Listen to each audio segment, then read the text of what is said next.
All right, we're back in. We're back in it again.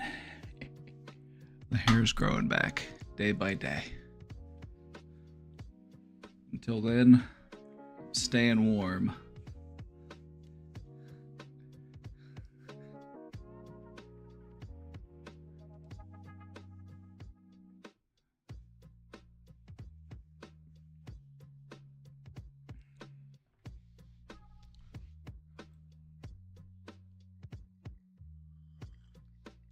Look at the size of this iced coffee.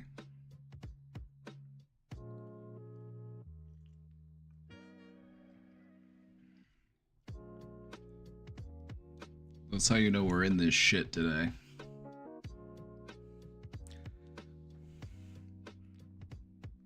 That's how you know we're in it today.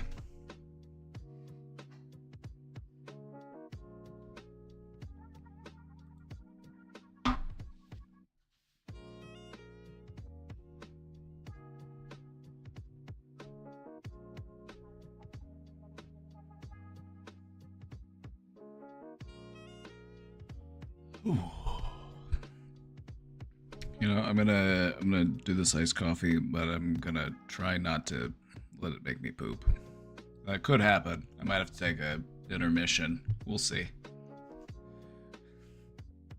We'll see.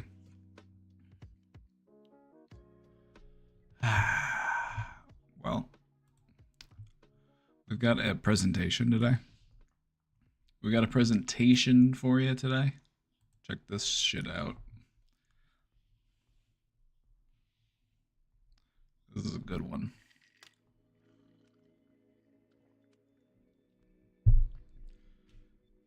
This is a good one. We cooked on this one.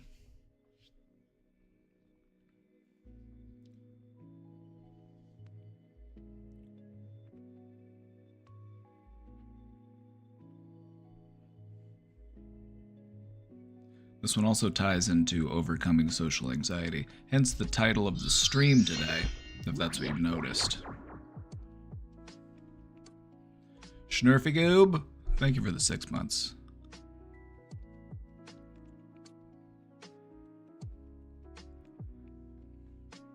We're gonna learn about sentence enhancers. Nothing like that.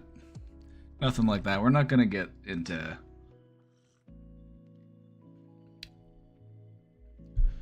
We're not gonna get into it that quite like that. We've got a little bit different things planned. It's fun though. It's fun. It's a fun one today.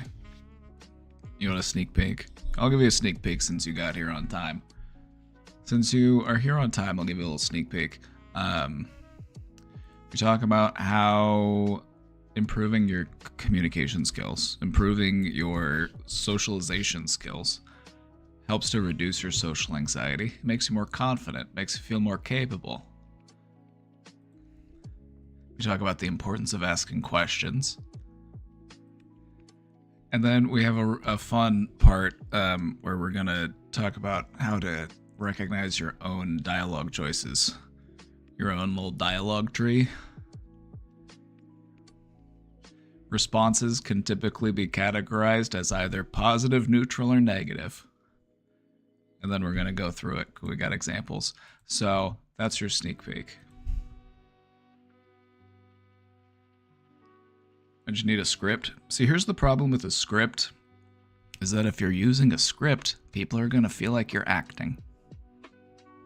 If you want things to feel organic, just be real.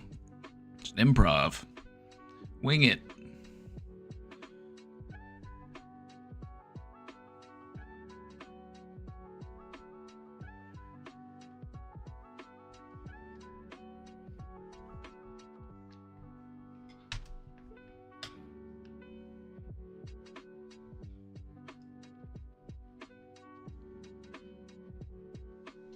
Act like a perfectly normal human being. Now, why would you want to go and do anything like that?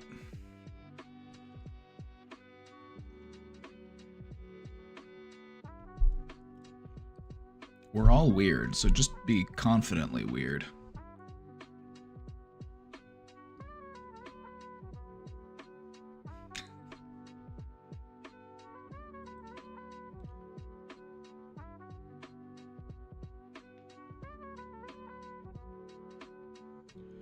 know, and our presentation today kind of ties into this question in the question box.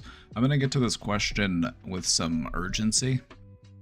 It's a bit of a time-sensitive one. So I'm going to get to this one right away. I don't want to wait. I want this one waiting. A little trigger warning for you. We're talking about some suicidal ideation here. Just as a heads up. I struggle to make friends and also have plans. It's bugged me for years. I constantly think about what the hell is wrong with me. I feel like such a fucking loser and that I should kill myself because of years of not making friends and not having plans of my own.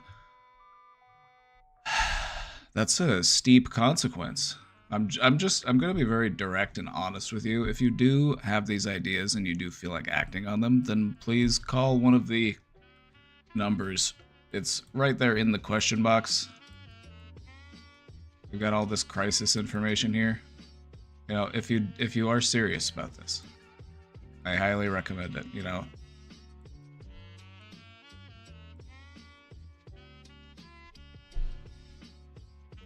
I think part of you knows that that's a terrible idea. I think part of you knows that, and that's why you came here and you put that in the question box instead of just doing something different. You know, you could have done anything else, but instead you asked for help, and that's a strength, so cheers to you for that. I'm so over it and done trying to do anything. I'd rather kill myself than try to make friends and plans anymore. Any advice? Don't give up. That's my advice. Keep your head up, keep moving forward, keep going, keep trying. There's no need to punish yourself so harshly for having a difficult time making lasting friendships. That's something that everybody struggles with. And I feel like, you know, it's definitely frustrating you. You know, especially if it feels like it's been a long time and things just aren't really changing. Just so you know, got a lot of friendly people here. You know? Anybody who comes here and is friendly, we're happy to call a friend. You know, the only people that we don't really do that with is the people who are just dead set on not making friends with anybody. And I don't think that's you. So you've still got a positive outlook. I know it doesn't feel like it right now, but you will know warmth again. It may not be today, may not be tomorrow, but someday you will.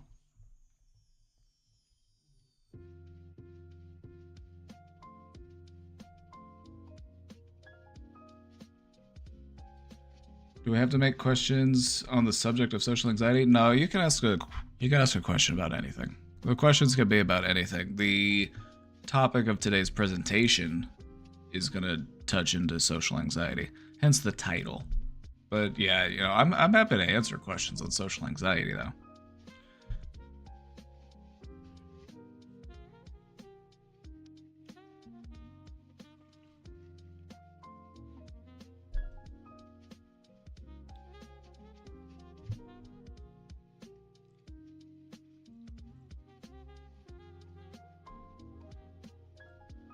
There's a part of me that's frustrated that I didn't go or couldn't go full force on past attempts, if I'm being perfectly honest.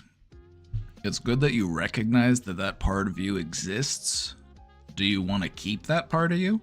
Is that part of you that you want to listen to? Would you call that part of you a friend? Does it have your best interest at heart?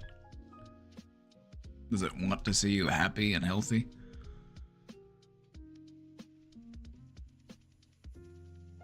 Dealing with those types of thoughts is fucking stressful, because you recognize this shit's coming from inside of me. These are my ideas. These are my thoughts. It should bother the hell out of you.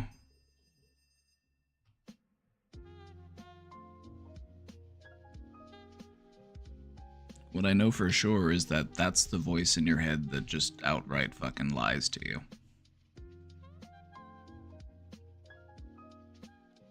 I don't know what I want anymore. A friend? A hug? Somebody who can look you in the eye and tell you, I hear you, I understand you. It's what we all want. There's nothing wrong with wanting that. It's what we all want. It's what we all need. It's okay to have wants and needs.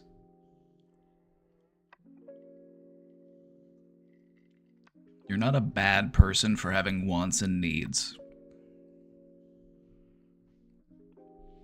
Maybe somebody made you feel that way before. You know, I can't make myself a priority. I can't take myself seriously. I can't give myself what I need or what I want because I'm not worth it. Fuck that. Fuck that. Whoever taught you that, whoever told you that, fuck them. They're not worth your time.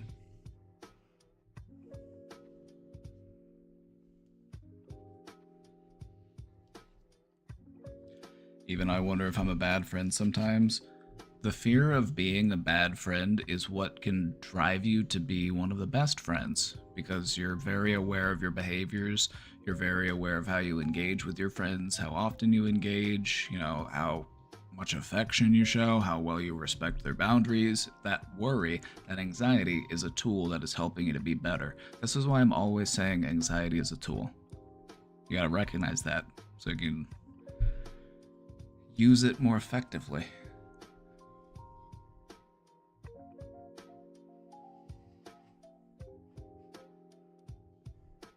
That's why that master meditator, Mingyur Rinpoche, you know, we've watched some of his videos, you know, the Tibetan monk.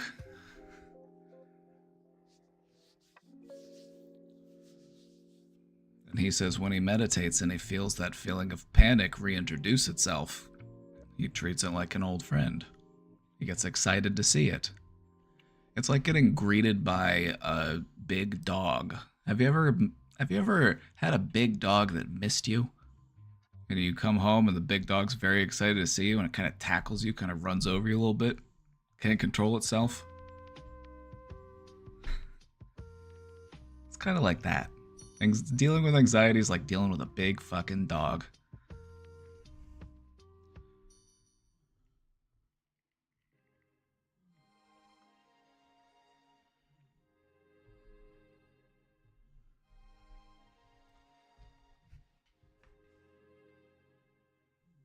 Not everyone is worth being friends with. I would say that, I would reframe that just a little bit. I would say, not everyone is deserving of being my friend. Because I'm a good friend.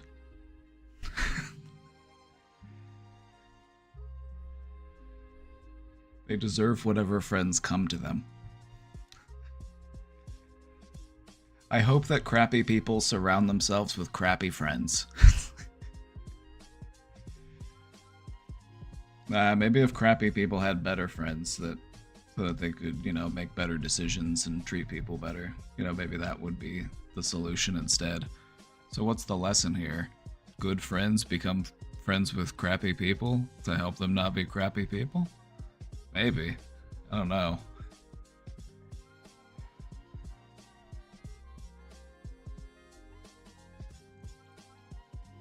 Panic becomes teacher, he says. There you go. Thank you. Thank you for reminding me of that. Also ties into some shit that Wim Hof will say. Like, take Wim Hof as you will. Like, I don't buy into a lot of stuff that he does. He's kind of a freaky dude, Wim Hof. But one of the things he would say, when he started doing all this extreme stuff with like doing cold water dives and like staying underwater for a long ass time and all that kind of stuff, he said, "Cold is my only teacher." Take what you fear, take what you resist, and turn it into a teacher. And if that thing that you fear or resist is panic, turn panic into your teacher.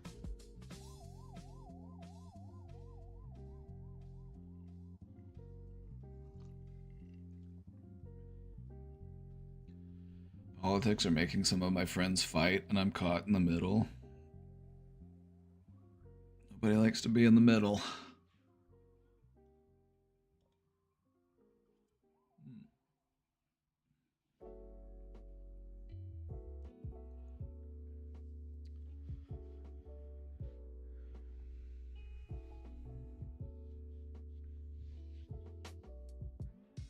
I gotta say, you know, if people are trying to make you in the middle of an argument, you are valid to, you know,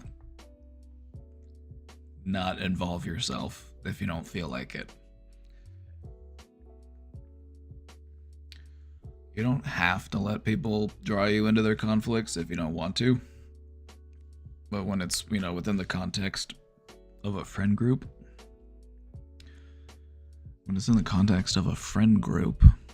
it can be a bit difficult to not get involved, you know, especially when you're used to all spending time together. So I guess what I would try to do if I was put into that position is to keep asking them, like, what is it going to take to move past this? You know, are you looking for them to change their mind? Are you looking for, you know, common consensus? Are you looking for an apology? What is it you're looking for? I'd ask that of both of them. And try to bring them back together. Conflict resolution is not as complicated as it might initially seem. It's just that it's a pain in the ass to do. You're dealing with angry people who are angry at each other, and you gotta sit through a lot of bullshit before you can be like, now what is it you're actually looking for here? Are you just looking to be heard? Are you looking to be, you know, apologized to? Are you looking for somebody to make amends? You know, what's the point of this conflict here? Every conflict has an objective. There's no point in a meaningless conflict. If we are in conflict, it is because we're trying to achieve something. What is that? Let's figure that out. How can we both walk away feeling like winners?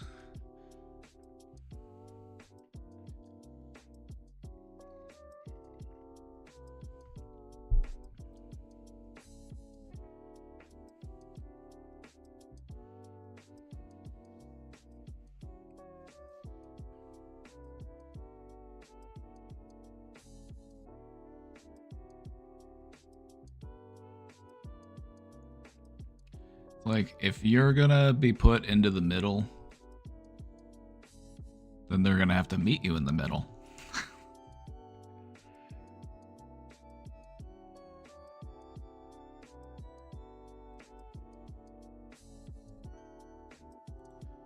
Now, if that doesn't work, option B. Now, option B is a bit more treacherous. I would only use this under a great amount of caution. Nothing quite unites two people like a mutual enemy. And so one possible solution to bring them back together is to become the mutual target of both of them. So piss both of them off, not something unforgivable, but just piss both of them off in a, you know, significant enough way that they redirect their frustrations onto you, and then, you know, they'll, you know, find unity in going against you. Now, this is something you definitely want to use, you know, if you're going to try this, you know, do it mindfully, and then afterwards you can point it out to them what you did, and then you can appear like a evil genius. Like, see? Now we're friends again. You guys just needed a mutual enemy. Just a prank.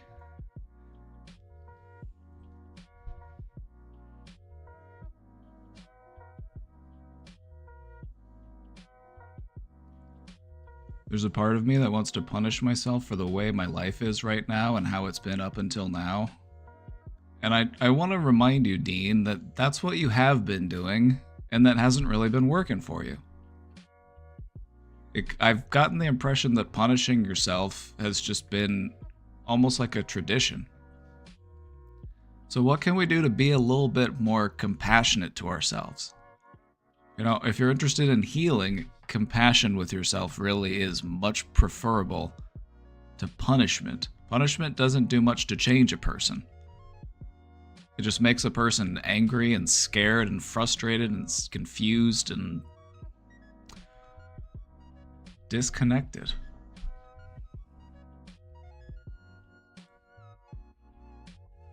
So maybe we can put that tool away and try to, You know, try a different tool on for size. It's beyond my capability. I would say it's an advanced technique. I feel like the punishment of self-harm and stuff provides relief. Yeah, but temporary relief is not the same as long-term healing. What you really want is long-term healing, not just temporary relief.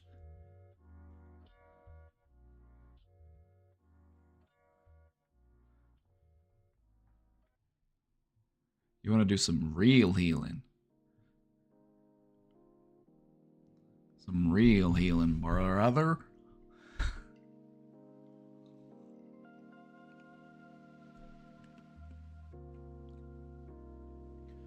Long-term healing is a grind. What better grind to make? Don't we all need a grind?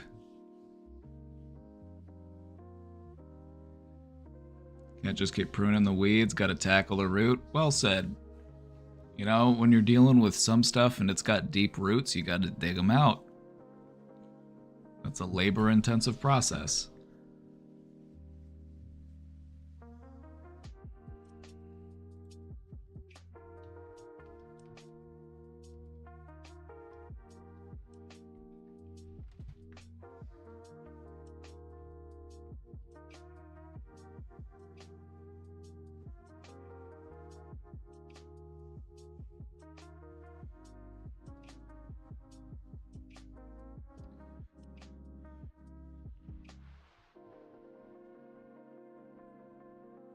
There's a branch of acolytes in Christianity called the martyr who flagellate themselves for it. Yeah, you don't want to be a self-flagellator. You know, you don't need to be whipping yourself.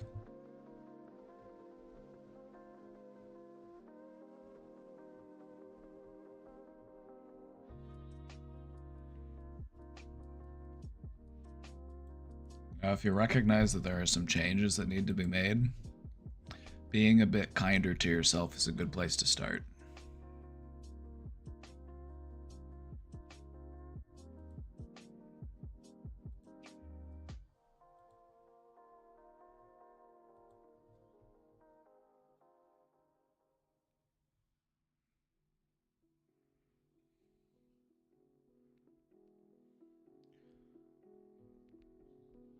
Things in my life I feel aren't trauma, so I don't know. Trauma is entirely subjective. It's subjective to your life and your experiences. This is something that more people are becoming aware of, because when you hear the word trauma, what you think is war, car accident, house fire, tornado. You know, really heavy stuff. Your life, your experiences, your traumas are entirely subjective to your experiences. You don't need to devalue or invalidate your own experiences just because they don't sound traumatic enough to you. They still affected you in some way.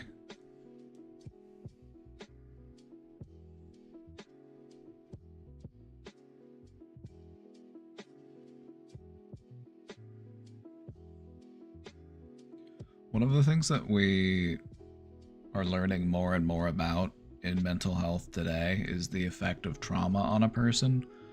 And one of the mistakes that I believe that we are currently working on amending is the mislabeling of things like trauma as only, you know, the most extreme circumstances.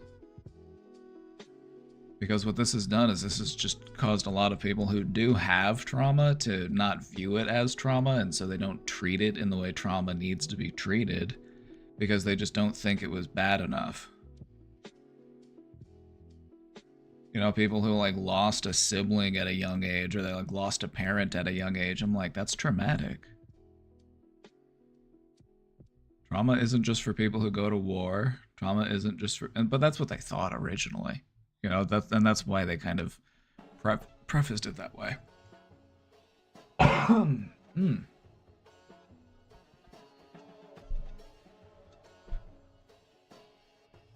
My trauma is getting through phenomenology and its applications in psychology.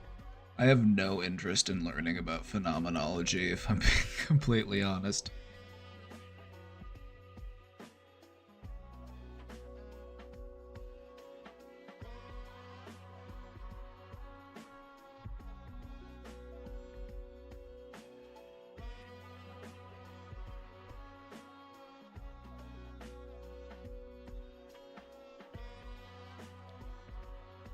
I'm forced to learn it.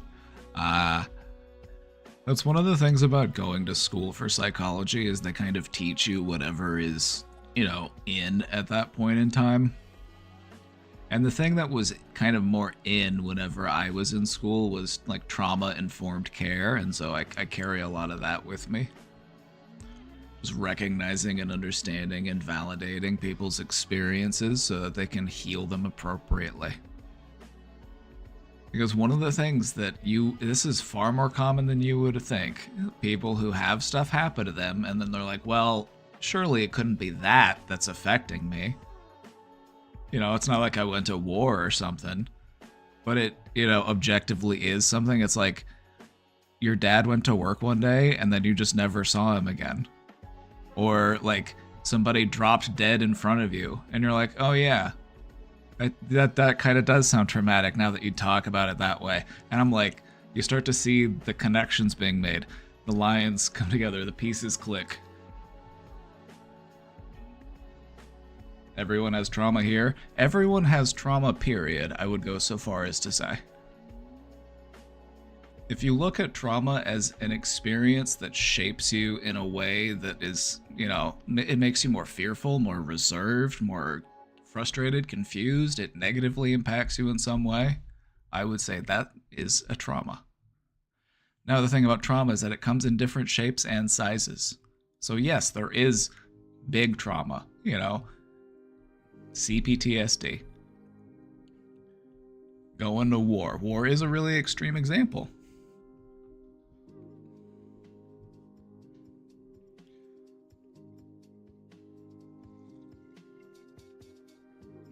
My issues are not intense. I have to figure out how to let it go. Give yourself permission to let it go. Recognize you don't need to hold on to it anymore.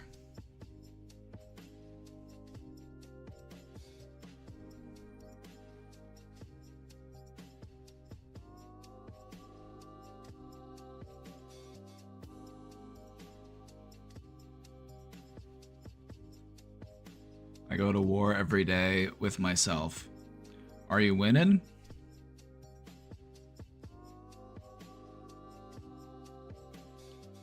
What's your take on psychotherapy for people with schizophrenia? I believe that you can have some level of success with a person who has schizophrenia through psychotherapy, but you have, and this is, pardon my phrasing here, you kind of have to be a little bit crazy yourself. Like, schizophrenia is like being caught in a mental whirlpool. You're caught in these thought loops and you're having this abstract thinking. You're making these loose associations. You're just disconnected from reality. And I feel like if you're going to bring somebody back from that, you got to go in after them. And that's something that not everybody is capable of doing.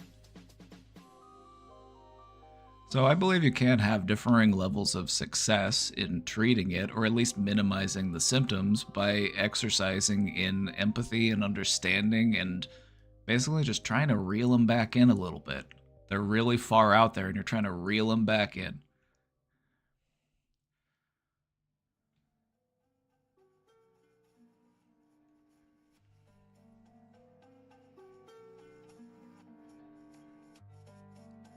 Jimaru, have you ever tried loving yourself? And I mean in a platonic way, as a friend.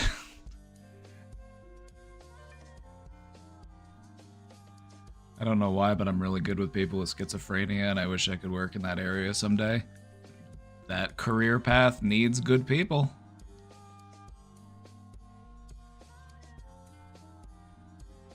Feel so burnt out mentally.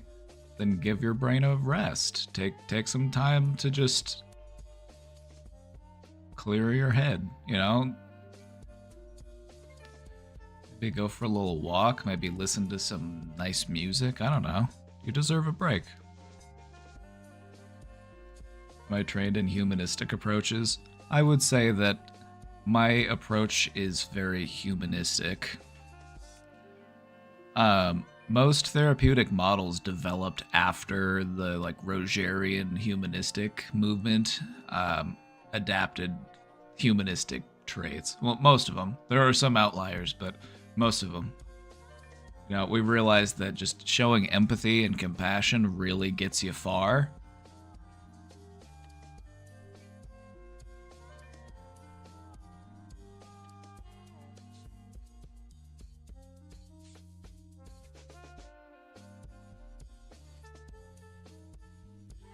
I used to a lot, then my ex-fiance / love of my life cheated on me, and that kind of killed it.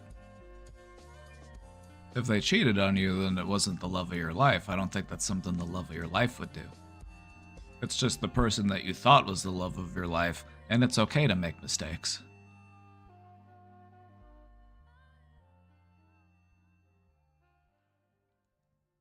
Still working on it, getting back. We're about halfway there. You're probably a little bit further along than halfway. You're over the hill at least. And you're over the... You've come over the peak.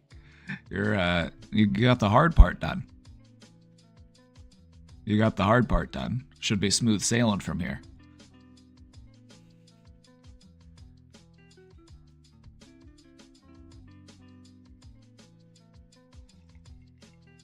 When it comes to working on yourself, the first half is always the harder half. It's a rough first half.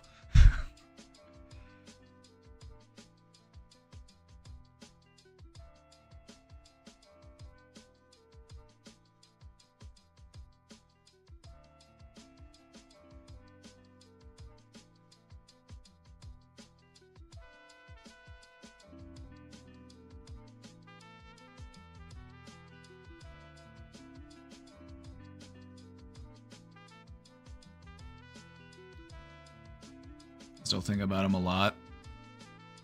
I mean, how recently are we dealing with that? Like, if this is still within, you know, the past few months, you know, or even the past year or two, this is still stuff that you might find yourself thinking about.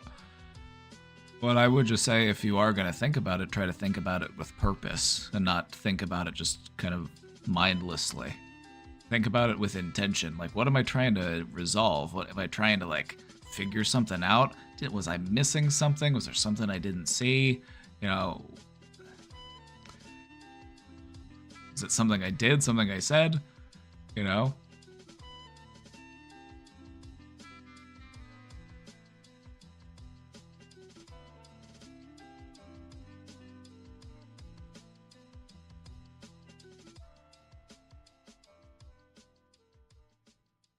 He was just a big part of my life.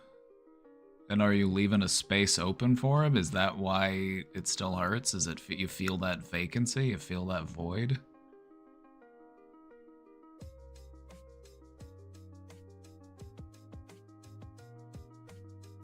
Are we still making a place for him at the table?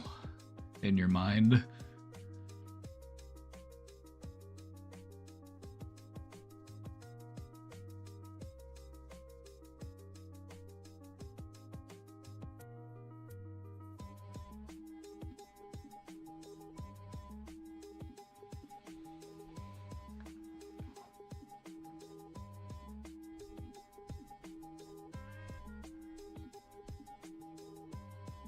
Yeah, we like having you here, Dean, so hang around, please.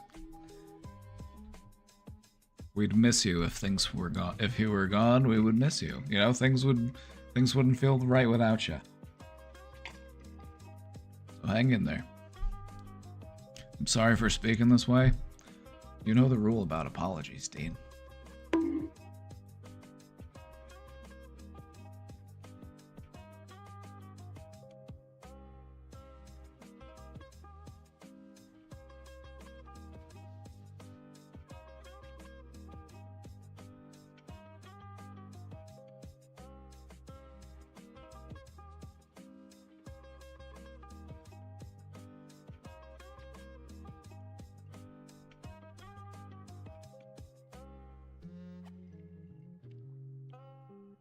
How about this, Jimaru? How much more time do you need to think about him? Let's look at it that way. Let's try to figure out the end date. How long is long enough? Do you need another couple days? Do you need another week or two? How long do you need?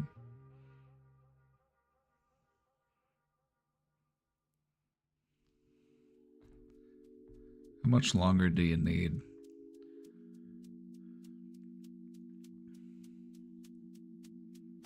I don't know, it's been years. Then it's taken years. There's nothing wrong with that. Taken years is taken years. How much longer, though? I think one of the important things in moving past things and getting over stuff is to figure out an end date for it, you know? Schedule a conclusion for it. It might not actually be the conclusion. It might still pop up occasionally from time to time, but that's not the point. The point is that we don't want the end date to just be TBD. Because as long as it's TBD, it could go on forever. We want to at least acknowledge and recognize that this is in the process of ending. I'm going to give myself some more time to get it over with, to get through it. Because I'm working in that direction.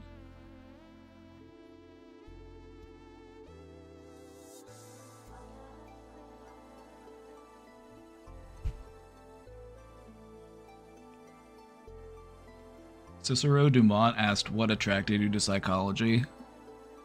I've been really interested in psychology and the human brain ever since I found out that I had one.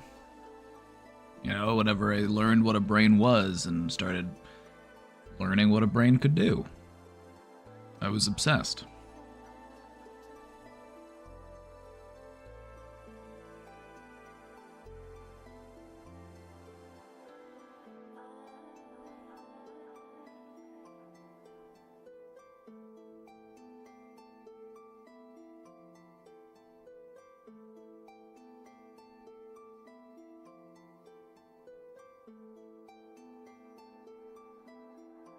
When you turn 28, because then it'll be 10 years since high school, which is where I met him.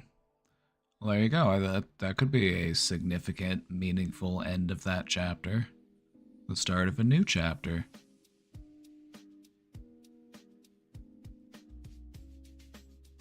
It doesn't matter how much time it takes you to get over something. What matters is that you get over it. There's nothing you can do to go back and change the amount of time that it took you to do it. What matters is that you did it. So don't put any more time into it by lamenting the amount of time that it took for you to do it. Because that's just making it take more of your time. And that's the thing that you're already sad about. You're like, oh, this took so long to do. It's like, all right, well, now you're just adding to the clock. And continuing to feel bad about yourself because of how long it took you. And that's kind of silly when you think about it.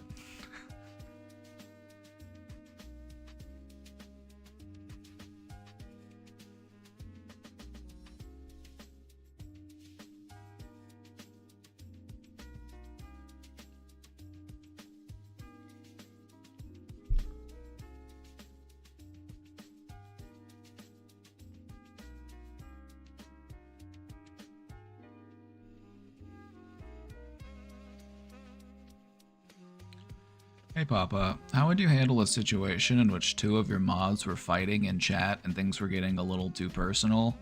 You like both of them and wish they could just get along and you want to stay out of it, but chat is telling you that you should probably address it. I would probably address it with them privately and not just do it in front of chat and everybody else. I wouldn't just turn it into a further spectacle, is what I would do. I would handle it in the back end. I would send them both a message, be like, hey, are you good? Like, do we need to talk? Do we all need to sit down? That's what I would do.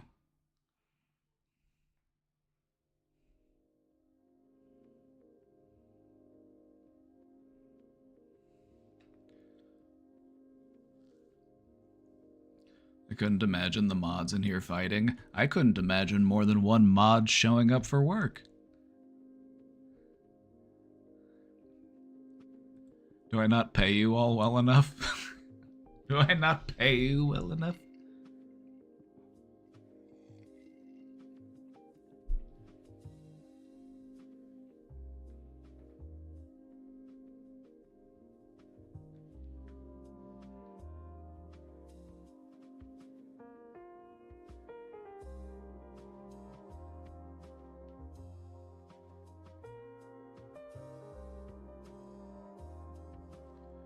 Made website to download torrents is down. Help, I am panicking. I mean, do you need to download a torrent right now? Is there something you were trying to down? Well, I guess that's how you would find out that the site was down, so that's kind of a silly question for me to ask.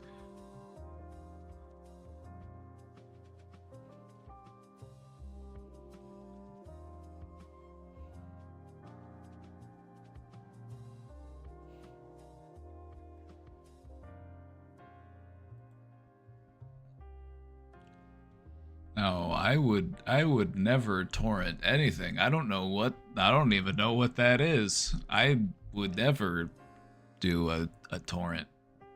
Not me. Mm-mm. No, sir.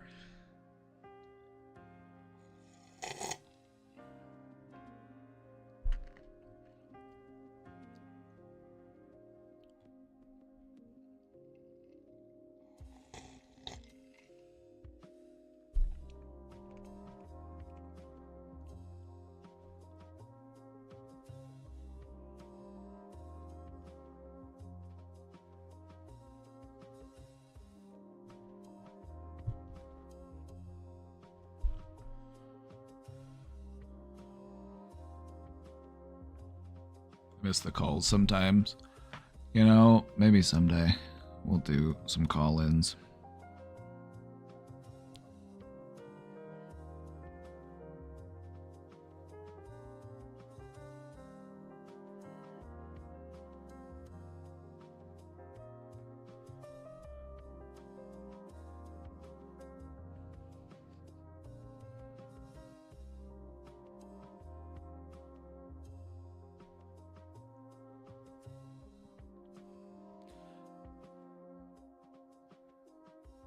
I think, you know, when I get questions written out, it makes it easier for me to kind of elaborate and go through it point by point and give more like feedback and stuff. Whenever we're like in a call, it's much more like I'm just going to kind of be asking you questions and having you answer them. I'm not going to do much talking at you. It's mostly just going to be you talking. So I don't know, maybe I could go for that. Maybe I could give other people an opportunity to talk for a while.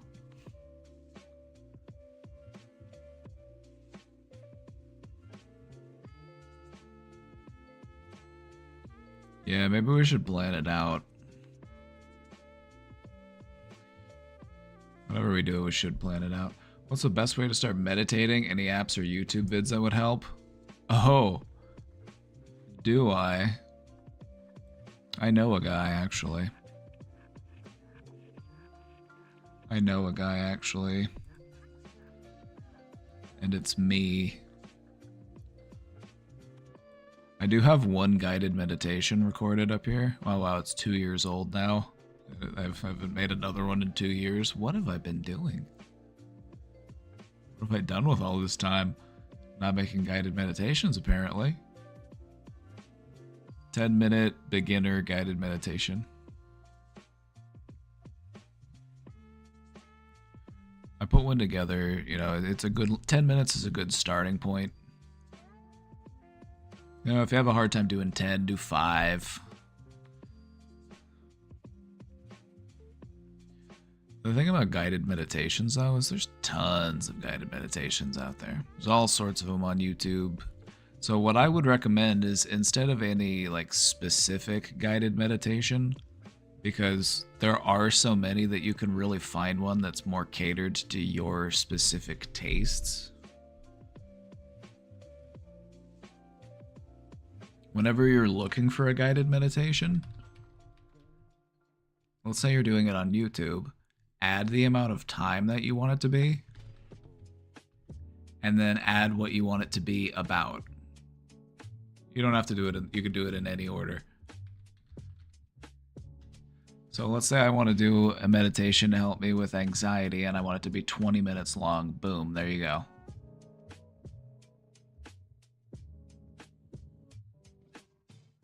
So that's the real hack. The real hack here, if you are looking to find a good meditation on YouTube, is to know how to look for one. So put that you're looking for a meditation, how long do you want it to be, and what do you want it to be about? If you're looking for one, if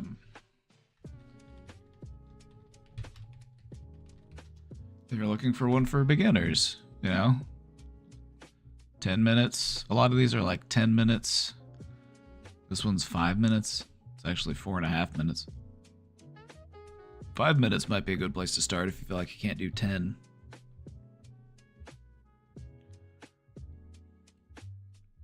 Feeling like you aren't doing it right is part of meditating in the beginning.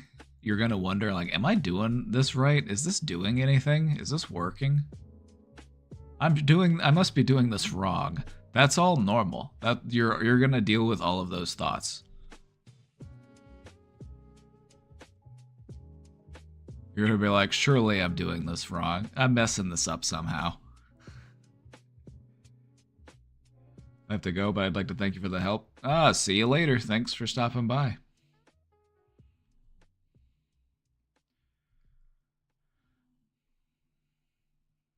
Honestly, maybe I should just type everything out. Consider it a journaling exercise. It might be cathartic. Not just the beginning. That feeling happens even when you're a veteran meditator too. That too.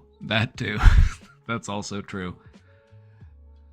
Like sometimes I'll meditate and I'll be like, am I sure I'm getting this right?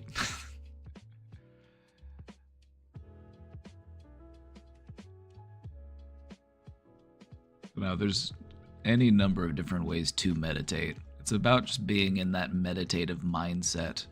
You know, putting some space in between yourself and your thought. So that your thought becomes something that you're more able to, like, envision in front of you. You're able to examine it a little more closely before it just blows past you.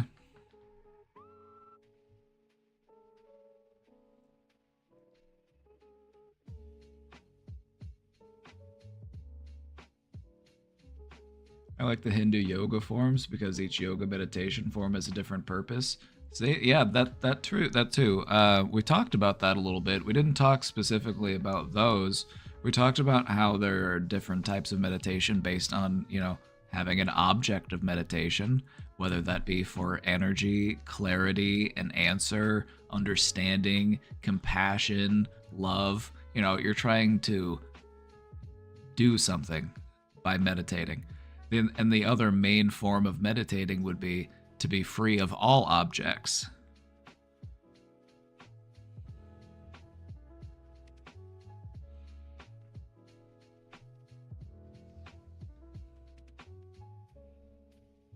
It's all worthwhile. It's all good. One of the cool things about meditation, once you start to practice it a little bit, is that there's many, many different applications for it. It's not just something that can help you to feel calmed down and peaceful, although that's a big benefit. You know, that in and of itself is great, but there's a lot more to it that you can, you know. Anyway, I love it. Highly recommend. Highly recommend. Meditation was a game changer for me personally.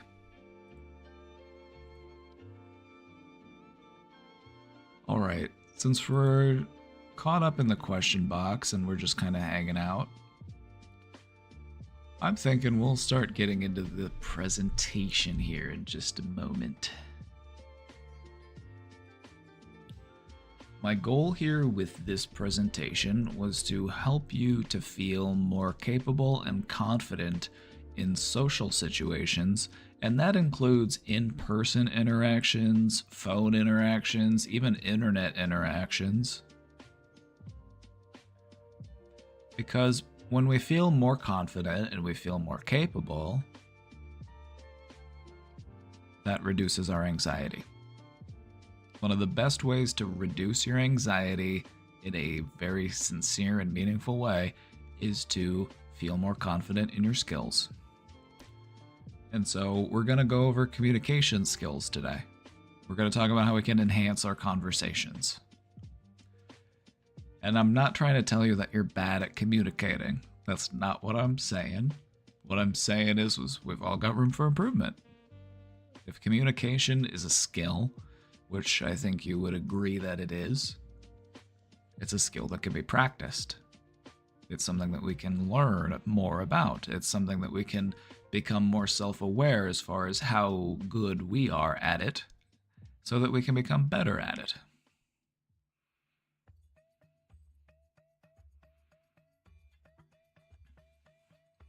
Meditation really helped me control a lot of my ADD tendencies.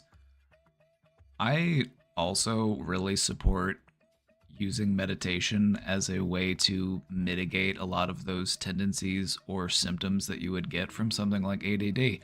I'm totally with you on that one. If you are really struggling with ADD, start meditating. Train that brain. It's kind of like taking the bucking bronco that is your brain and turning it into a rideable horse. That's kind of what it's like. You know, when you got ADD, it's kind of like your brain is a free pony. It's out there in the field. It's all looking all majestic. Hair's blowing through its mane.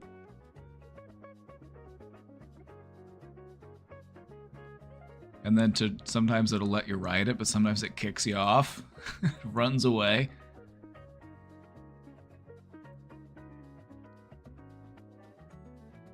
I felt like jumping into the deep end. Oh yeah. That's the best way to get into the deep end. If you're gonna get into the deep end, dive in. You know, if you know it's deep. If you know it's deep, just that's because you don't want to dive in something shallow.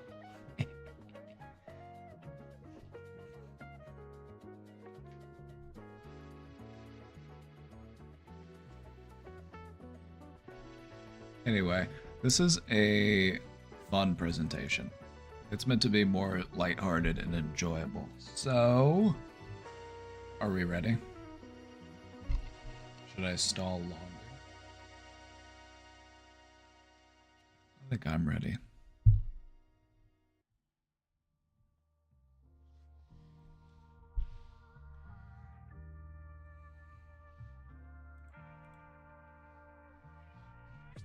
All right, let's get started. Social anxiety and communication difficulties, these are much more common than people think.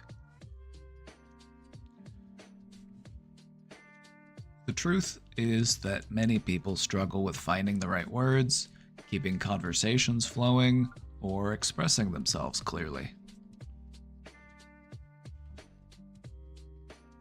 When it comes to communication, you gotta remember this is a skill. And this is a skill that can be improved with practice. This is something anybody can do. Improving social skills isn't just about talking. It's more about feeling more at ease in a conversation. This isn't how to be a better talker, although we do kind of touch on that, but that's not the ultimate point of this presentation. Our goal here today is to explore ways for you to enhance your conversations, make them more engaging, more meaningful. Does that sound good? Does that sound like something we can get behind?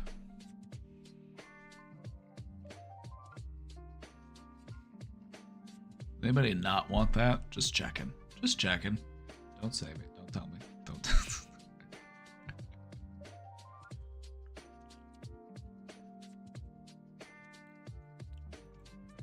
Alrighty, let's get to it.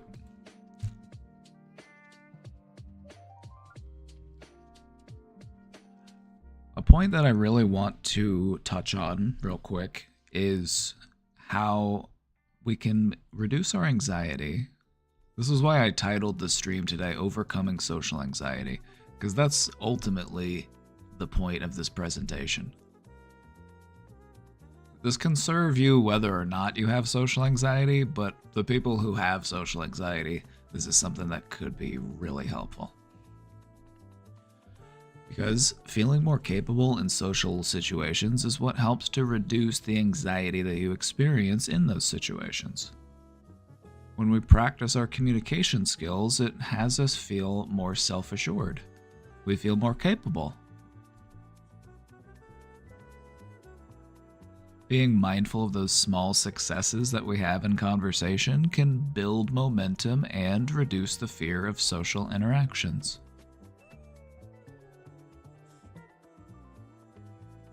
Learning to develop more of a sense of control in conversations makes socializing feel less intimidating.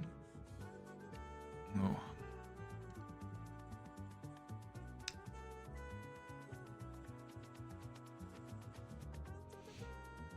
My eyeballs feel a little warm. I wonder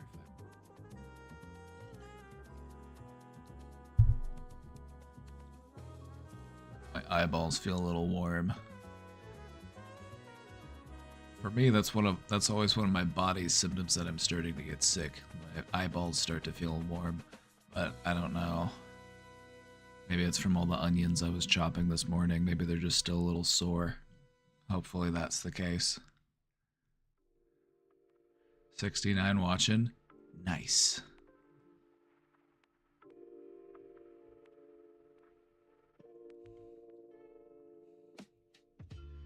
All right, lastly, having confidence in our communication will help us to build stronger connections. People like to build stronger connections with confident people.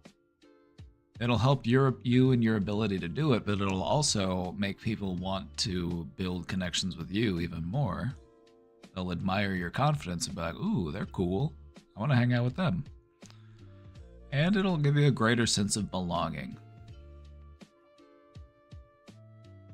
So this is why we're doing this today. Ultimately, this is for the ones who've got some social anxiety, which if you ask me, we've all got it to some degree, to some extent. Alrighty, so let's start getting into some ideas and some techniques here about how we can become more effective communicators. And I want to start off by talking about the importance of asking questions.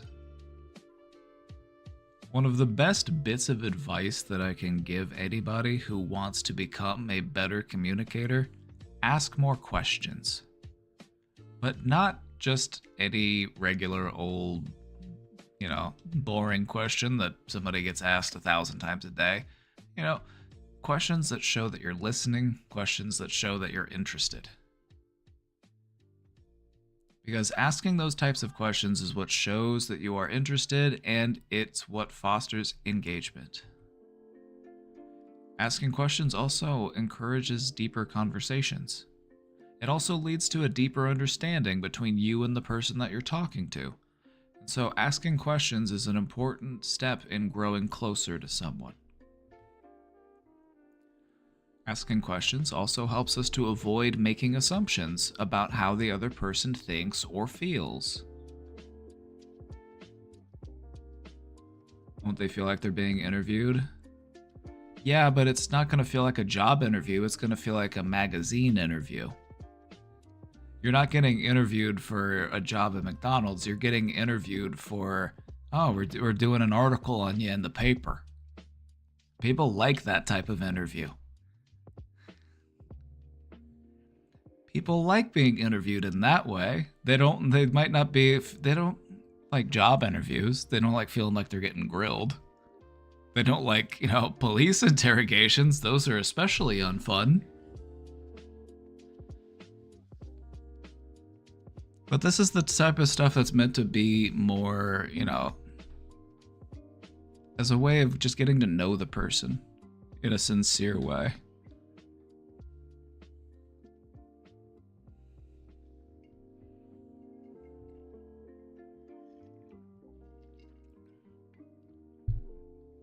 When it comes to asking questions, open-ended questions are what you really want to try to use whenever you can. Open-ended questions are what lead into richer discussions. And what I mean when I say an open-ended question, this is a question that does not have a yes or no answer. It is a question that is asking you to tell me more. How did that make you feel? Did you instead of just asking, did you like it, which is a yes or no question, you're asking, and how did that make you feel? So that they can tell you how they feel using a full, complete sentence.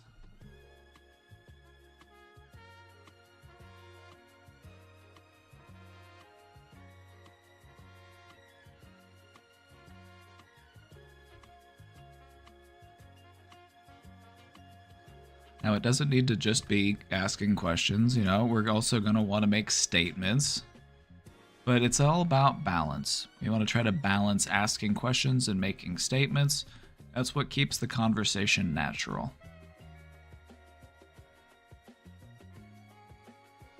You're not just asking questions. If you're only asking questions, then it does kind of start to feel like an interview. They might not notice right away. They might just be kind of excited because somebody's showing interest in them and somebody's talking to them and asking them questions about them. A lot of people like that kind of stuff. People showing interest in them. Oh, little old me? Oh, sure, I'll tell you more. So this is why asking questions is important. If you feel like you're having trouble making connections with people, or making friends, just give some consideration to how many questions do I ask? Do I tend to just make statements? Do I tend to just chip in and just add what I have to say, or just add, commentary to what other people are saying?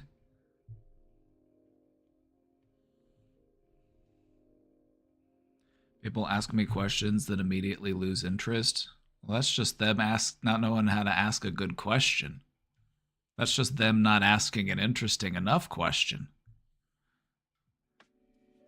That sounds like a them problem.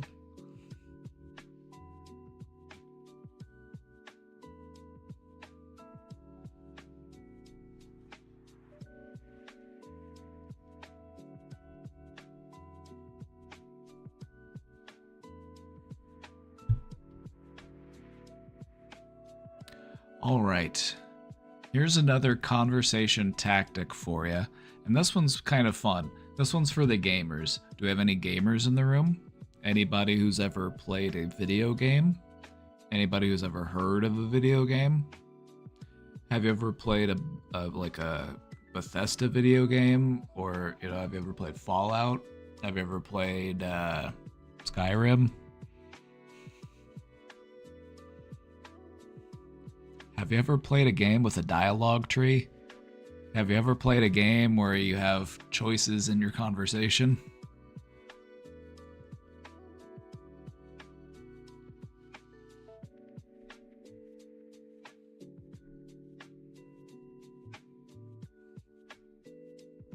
That's what this is all about.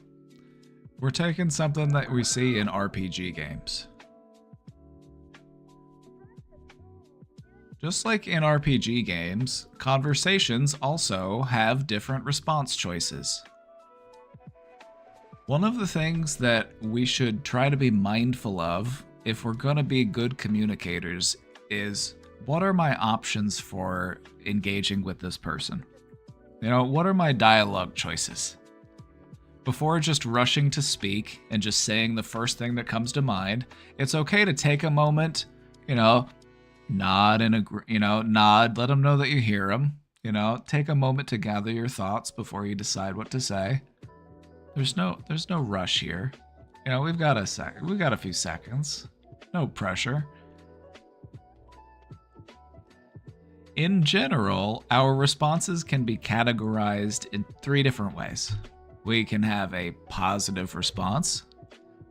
Positive responses, these are supportive, encouraging, open-ended. Tell me more about that. That sounds exciting. That sounds really incredible. How did that make you feel?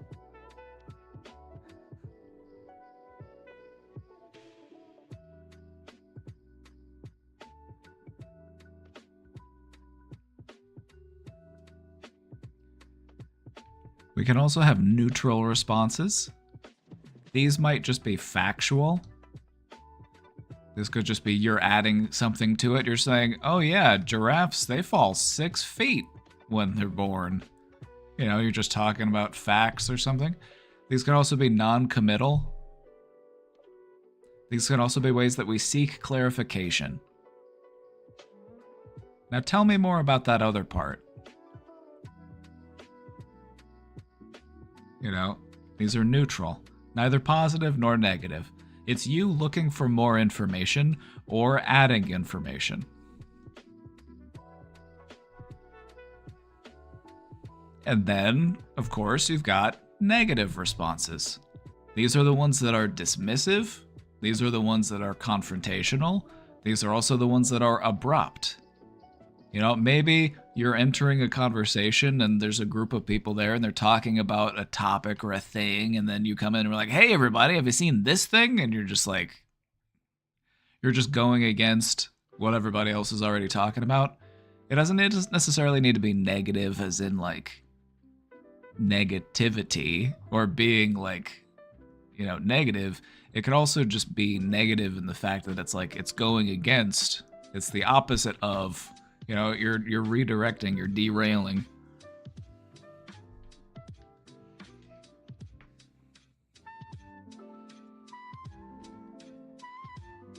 So, when we learn to recognize our default response style, because maybe we notice that sometimes we tend to stick with one of these types of responses. Maybe we notice ourselves being a bit negative. Maybe we find ourselves, you know, being dismissive or confrontational in our responses. When we recognize that, and we see our patterns, it can help us to adjust to communicate more effectively.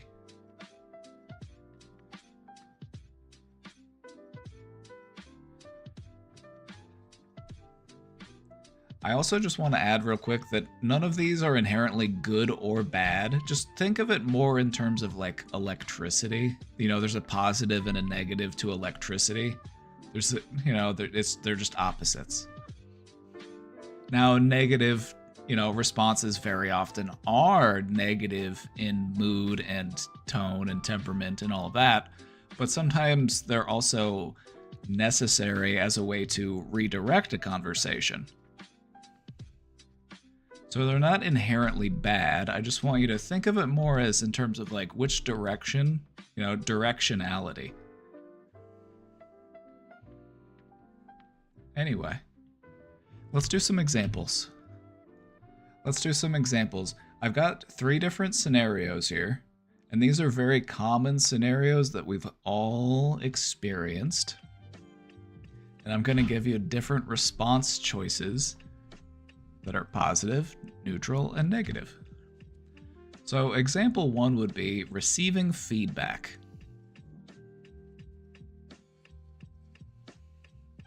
We've all been in a position where we've received feedback.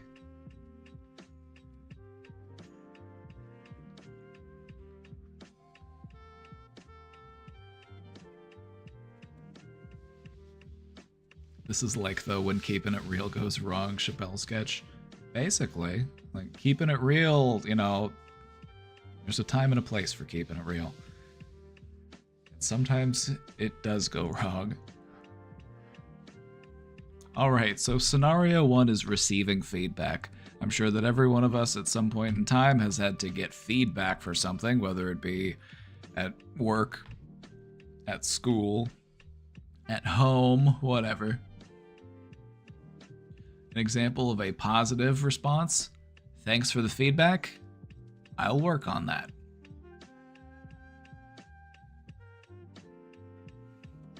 Well, another one that I like to use is, I appreciate the feedback, I will take that into consideration.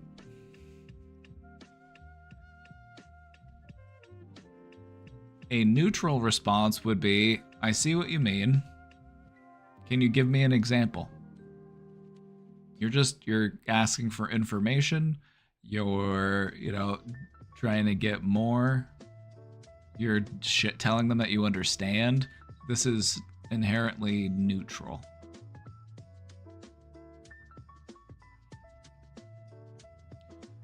And a negative response would be, that's not true at all. I disagree. Now, recognize that there's a time and a place for all of these responses. If somebody comes up to you and they do say something that is entirely untrue and you disagree, then by all means, use that response. That would be the appropriate response. But you also have to be mindful of the circumstances and the situation you're in. If I'm just talking to my boss, maybe that's not what my boss would want to hear. Maybe my boss would rather hear me say, thank you for the feedback, I'll work on that. So maybe just for the sake of keeping peace at the job, I will give the positive response instead of the response I want to give.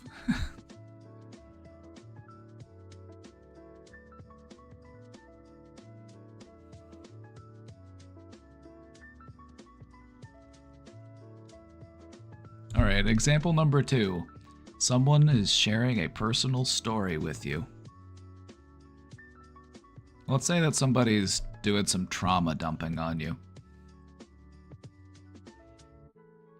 An example of a positive response would be, that sounds really tough. How are you handling it? I'm trying to be uplifting. I'm trying to show empathy. I'm trying to, be supportive and helpful. An example of a neutral response would be, that's interesting. What happened next?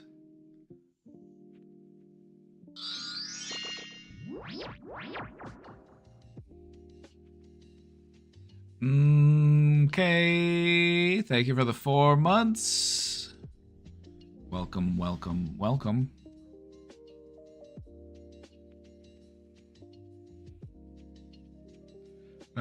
If you want to know where this idea for this presentation came from, to be honest, it came to me, a little while ago, and I was just in a conversation, and I was just thinking, it was almost like I could see my dialogue tree. I'm just like, how do I want to respond to this right now? Do I want to do positive, neutral, or negative? I've got responses to shift between.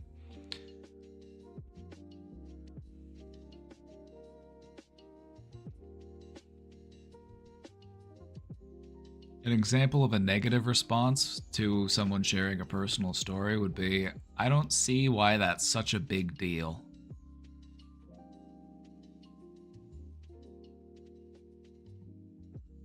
Neutral has been more dominant lately at work for me. It's neither inherently good nor bad. How it makes you feel is important, though.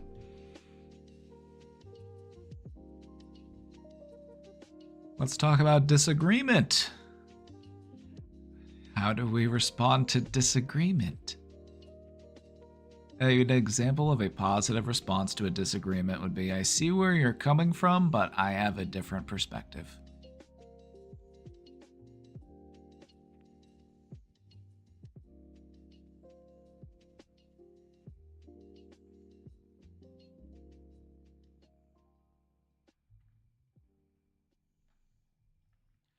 An example of a neutral response to a disagreement would be, that's an interesting take. What led you to that conclusion? Now, what I would say is one of the best ways to help somebody explore their beliefs and, getting them to perhaps even change their mind about something that you might have a disagreement on, I actually kind of find that the neutral response here is actually preferable because the positive response actually kind of shuts down the conversation. That's just like, let's just agree to disagree. You know what I mean? However, if you're interested in changing somebody's mind, taking more of a neutral stance can actually get them to the point where they start exploring their own beliefs, and you're asking them questions about their beliefs, and you're having them, provide rationalization and to explain why they believe in what they believe in. And that's a good way to change somebody's mind about something, because in reality, they probably just haven't looked at their beliefs that closely.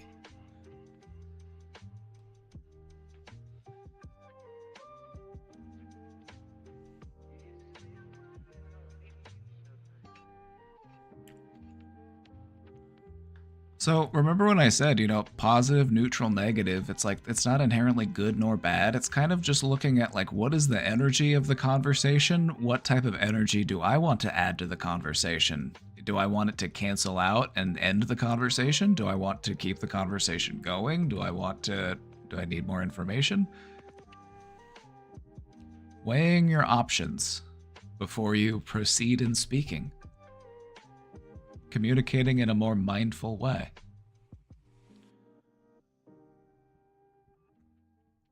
And then you've got the negative response. That's completely wrong. You don't know what you're talking about.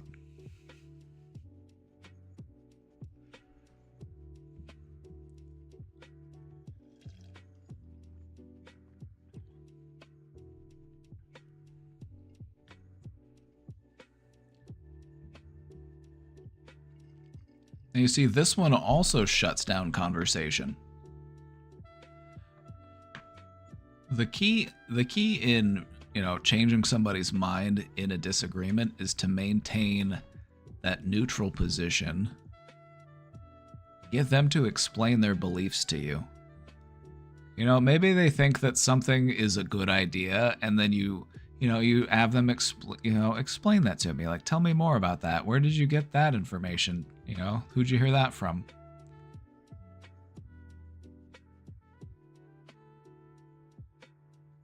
Now, you need all three. There's a reason why you have 3 choices on your dialogue tree. There's a reason why there are those 3 types of responses, because different situations will call for them.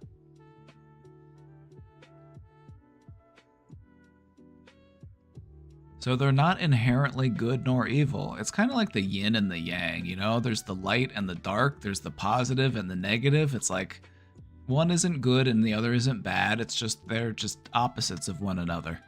It's about, what direction am I moving in? Hot or cold? Light or dark?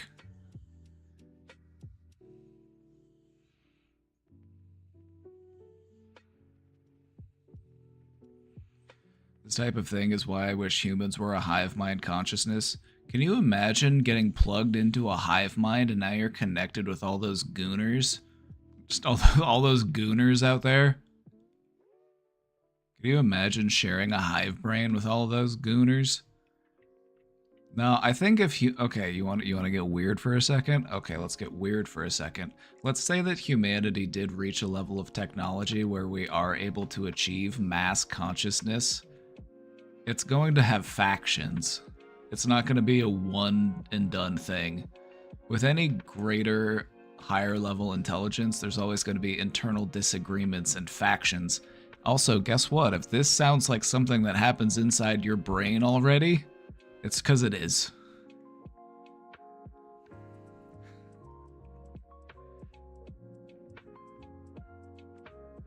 There are different factions within your brain. What do you want to do with that information? Do you want to reach a peace agreement? Do you want to reach a ceasefire internally? Do you want to have an armistice?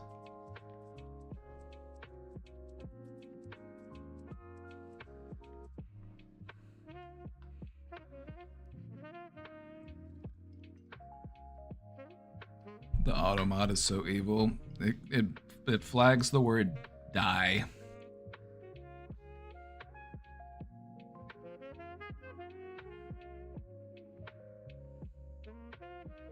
We must overwhelm and annihilate our enemy hives, or we can turn them into our friends. Destroying your enemy is a great way to take care of your enemy, but maybe turning your enemy into a friend is a better way to take care of an enemy. Maybe turning an enemy into an ally is the better path. Because then we don't have blood on our hands. And then we don't have to deal with their angry ancestors, be like, I'm here to avenge my forefathers. What am I sipping on? The biggest iced coffee I could make.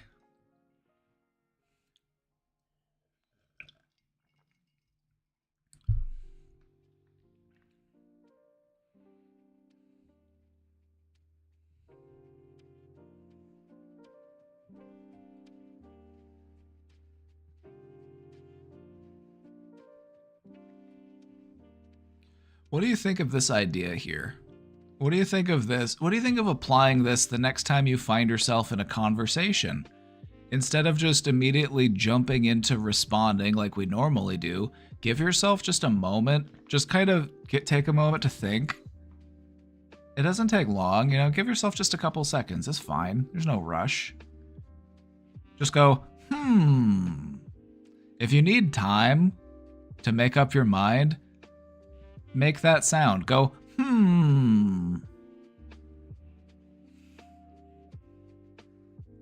Or you could say, interesting.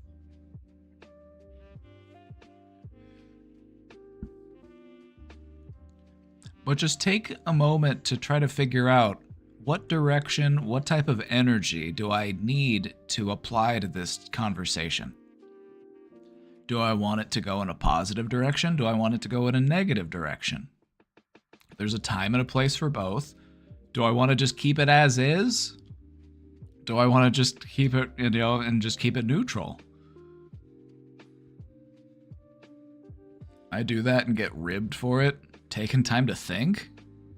The only people that are gonna give you shit for taking time to think are fucking idiots. I'm just gonna be honest. They're like, haha, look at you, you're thinking. Haha, you didn't immediately go with the first thing that came to mind, you fucking weirdo. It's like, no, I'm actually a smarty pants. And I'm taking a moment to mull this over because I speak with intent. I speak to be understood. And sometimes that means I can't just shoot from the hip. Sometimes I have to be a more skilled marksman. Everyone thinks so fast. Well, no, it's easy to just say the first thing that comes to mind. And then you end up having these meaningless conversations.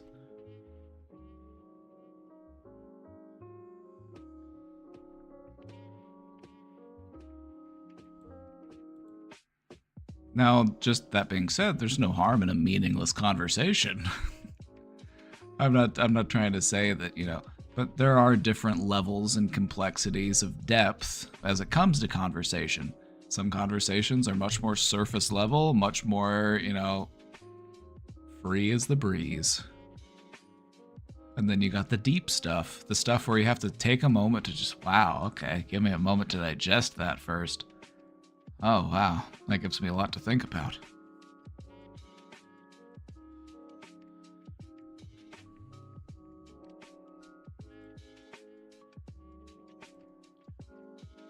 Yeah, don't fall into the trap. Don't fall into the trap that people who are fans of Ben Shapiro do. There's a misconception that talking fast equals intelligent, and that's just not true. It's not anybody's fault for falling into that, but it's one of the things that like our brain misinterprets as intelligence, because we're like, wow, they're talking so fast, their brain just operates on such a high level that they're just able to just go at such a rate. It's so impressive. But in reality, they're just like, when you actually sit down and listen to what it is they're saying, the actual quality of their speech is not that good. They're kind of just like repeating themselves, or they're just like circling around something, or they're adding filler words, and it's just a way to appear intelligent. But the speed at which you speak says nothing about how intelligent you actually are. I would also say that it takes more confidence to speak slowly. You're not in a rush. You're like, they're gonna listen to what I have to say. I can take my time.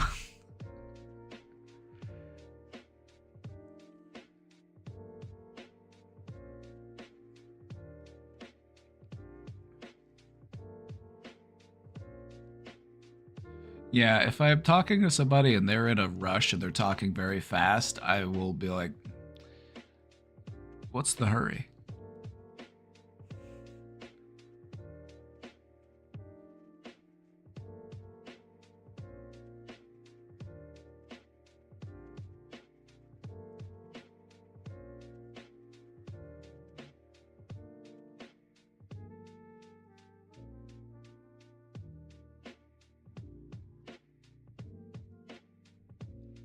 ADHD makes it like I'm lassoing ideas when I'm talking fast. It's because the idea is trying to run away before I get it out.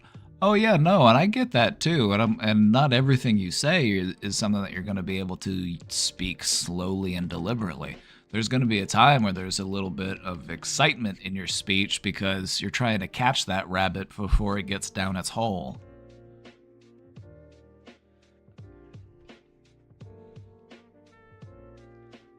Trying to wrangle that thing.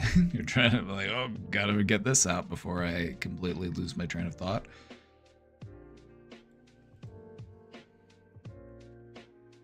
Another important thing to talk about: body language. This one's for my in-person conversationalists, the homies out there who are doing it in the real world, face to face. Brave souls.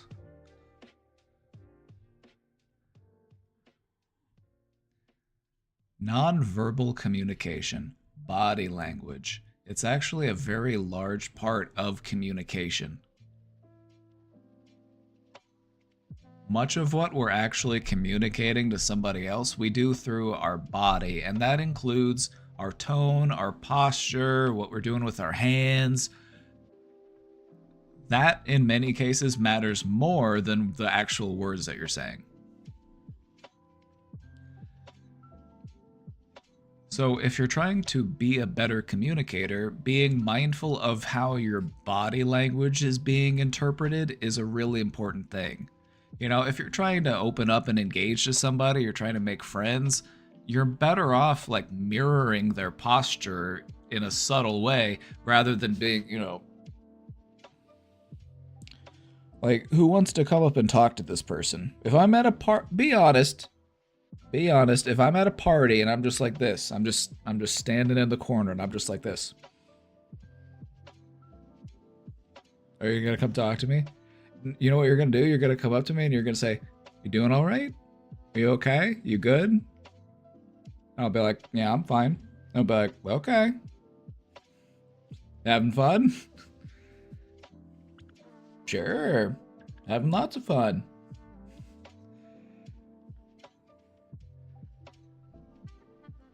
You know, you might be able to, but if you gotta like, if I'm just holding that body posture the entire time you're talking to me, you're gonna get the feeling that I want you to leave me alone. You're gonna get the impression that I don't want to talk to you because I'm very closed off. Maybe I'm scowling. Maybe I'm not actually mad. I'm just not aware of how I'm positioning myself. Things that contribute to more engaging conversation: open posture. And when I say open, I mean you're not crossing over yourself. You don't have your arms crossed. You're open. You're also facing the person that you're talking to. You're not over here. You're over here.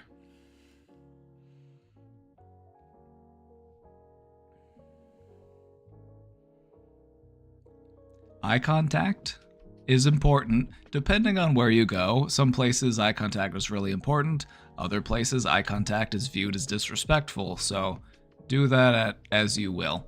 If you don't like staring somebody in the eyes, which I don't like either, just look at their forehead, look at their nose, look at their lips, find something else to look at on their face. Also, the tried and true nodding. This shows attentiveness, shows openness.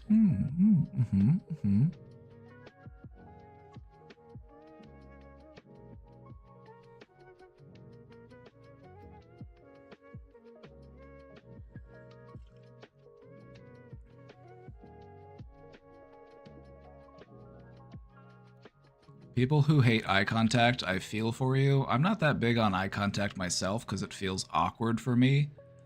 But I think ultimately when we don't like eye contact is maybe we don't like to be seen. Maybe we feel like we've had to hide a lot in life and we don't like to be seen.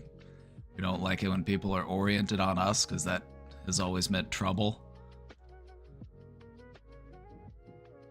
But you don't have to worry. I don't have lasers. I'm not going to stare through you. Although, maybe I could.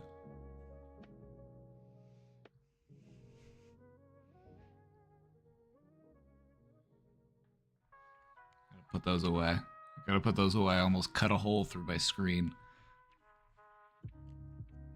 I gotta keep them packed away.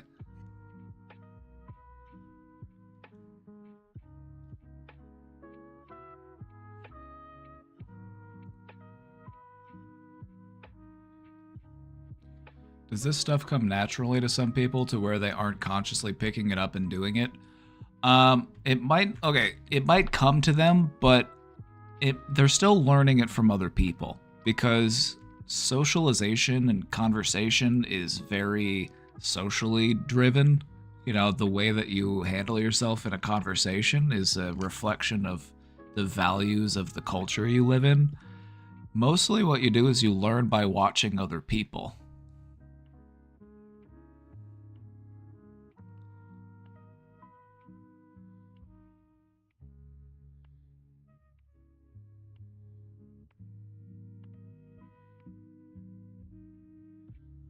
I do hate people looking at me, but you do deserve to be seen.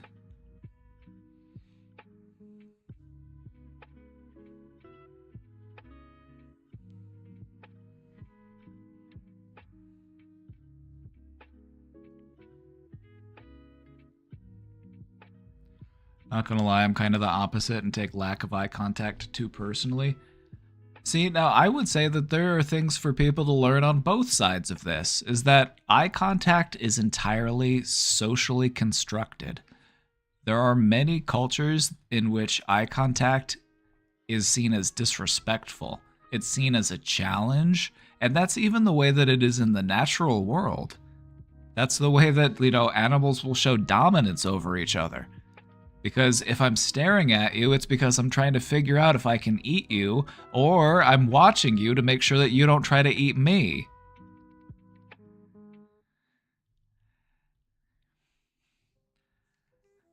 And so if there's a reason, like biologically, for people to not feel comfortable with prolonged eye contact, it's because it is kind of awkward. You maintain eye contact with a gorilla, you're going to get charged. It's gonna say, what are you looking at? You looking at me? You trying to eat me? Look over there. What are you looking at me for?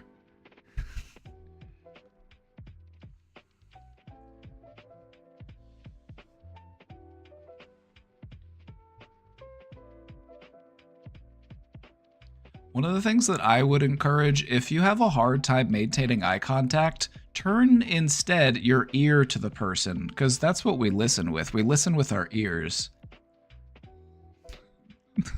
I don't think that's news to anybody.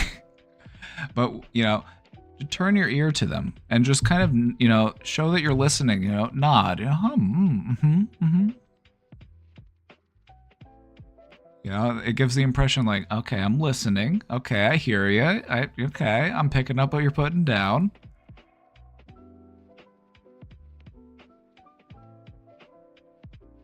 I was told as a child never to stare a strange dog in the eye. Oh yeah, because the dog will bite you. It'll think that you're trying to assert dominance over it. Like, maintaining eye contact in the natural world is a big no-no.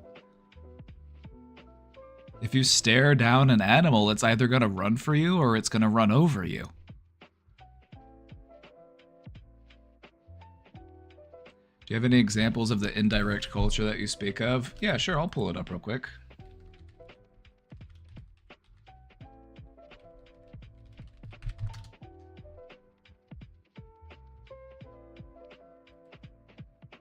Here, this is from a travel blog because this was put out to kind of advise people if you're going to be traveling abroad. You want to make sure that you're not staring people down and it's not viewed as disrespectful. So the locals are friendly, but we don't want to rub it the wrong way.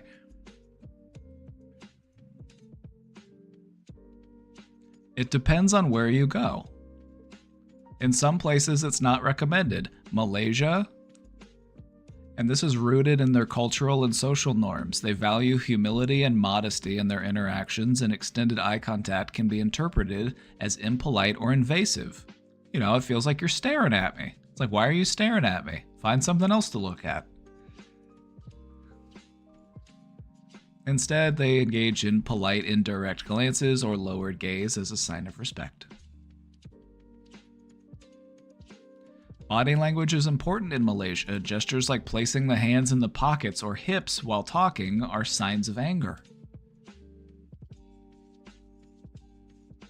This is something that people really, you might not initially grasp until you start learning about it, is that body language also varies all across the world. Like, body language isn't consistent. There are some things that are consistent, you know, smiling to show that you're happy, but even like nodding in agreement isn't the norm. Some places do different head motions to show that they agree. Let's say in Egypt, it's shown as a sign of interest, honesty, and sincerity, especially when men are doing business. While people from Western countries tend to consider prolonged eye contact uncomfortable, they are common in Egypt and they are a good sign. So somebody might just be like staring at you, but it's like, oh, they're interested in me. That's why they're staring at me. In China, it said that it's not recommended. Especially true between like subordinates and supervisors. It's like a respect thing.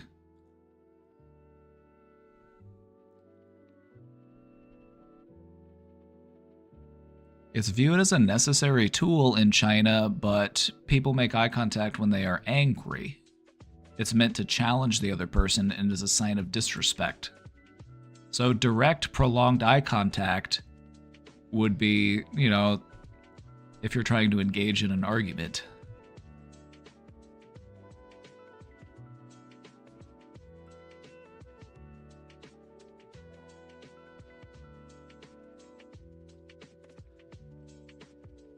Making eye contact with another person during conversation is considered rude in Japan.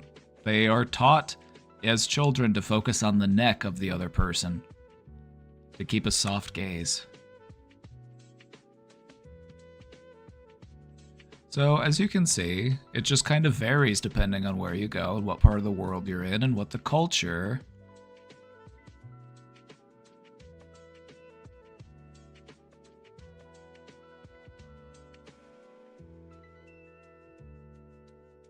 I think just in general, like, eye contact feels uncomfortable when it is prolonged.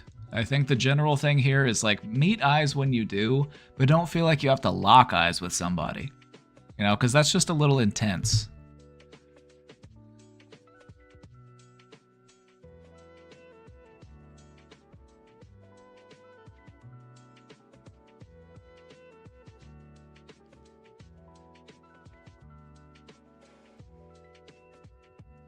Anyway, just something interesting to think about. There are the expectations for a person and their body language is also a culturally significant thing. So when I say eye contact here, you know, I'm speaking from more of a Western perspective in which eye contact is just seen more as a sign of respect. It's a sign that you're listening to the person and it shows that you are engaged with them. Not everybody feels comfortable doing it, and that includes many different cultures. So something to think about. Now, also remember that a lot of these are culturally significant, and I'm speaking from a position of like more of a Western culture. Why did my presentation just... Ooh, okay. Hold on, we'll bring it back. There are ways that you can demonstrate or send signals of discomfort or disinterest with your body language. You know, if somebody tries talking to you and you don't really like orient yourself to them, or you don't really like start engaging with them, or you just kind of close yourself off, you know, that's a sign that you're uncomfortable. That's a sign that you're not interested. And so the conversation's not really going to go anywhere.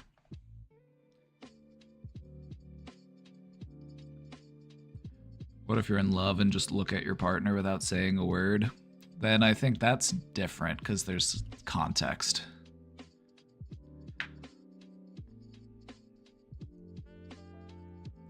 Another thing that's really important is the power of mirroring. This is something that we want to do, but we want to do it subtly. We don't want to do it in an exaggerated or obvious way, but we kind of want to do it in a way where it's more casual. This is also something that they teach you in therapy school.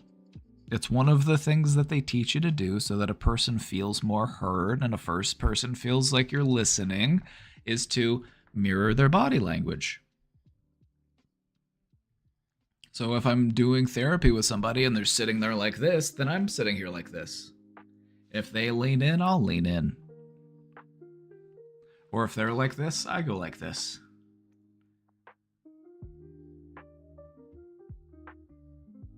The key is subtlety. You don't want it to be so obvious and so exaggerated that they're like, what are you doing?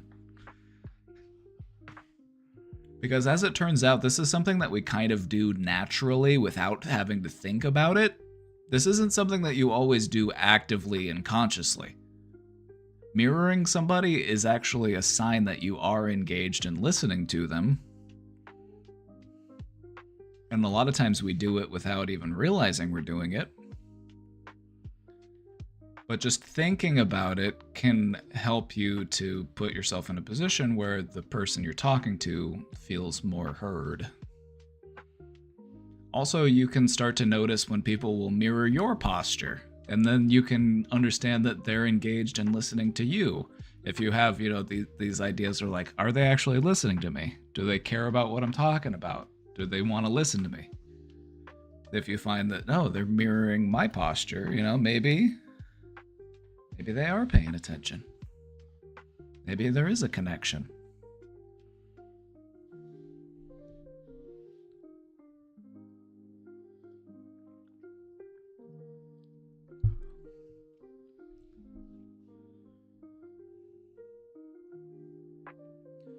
Working with nonverbal adults, my challenge lies in learning individual body language. Neurodivergent body language looks very different and is much more nuanced. That's really interesting. That makes me wonder, are there any, there's probably got to be, some general themes, but I would think that, even those have exemptions, because I feel like if you're nonverbal and you aren't really as integrated and connected to, social cues and social mirroring and those types of things, it's it's much more biologically driven within the individual. Somebody might assume that, taking your fists and shaking them like this might mean that you're, mad or angry, but for somebody who's nonverbal, that could be a sign that they are excited or something,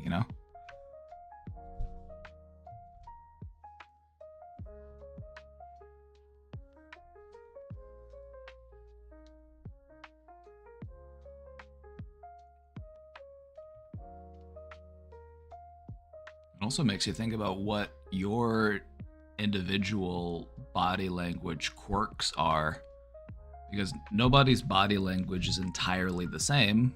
You're going to see similarities. It's kind of like a voice. There are people out there who kind of sound the same. They have similar voices. And I think body language is pretty similar in that way. It's kind of like it has its own voice. So it's like you can start recognizing the tone and the voice of your body language.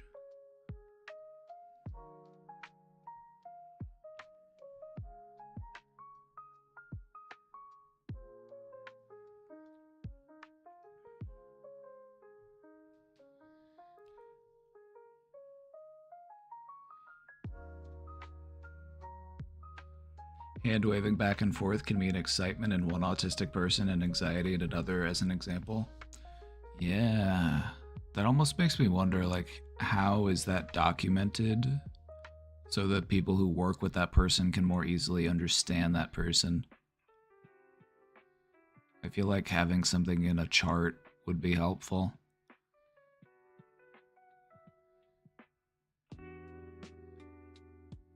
Just for the sake of establishing better communication with autistic people.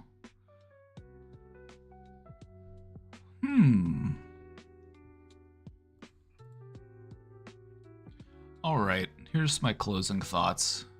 My closing thoughts on this topic.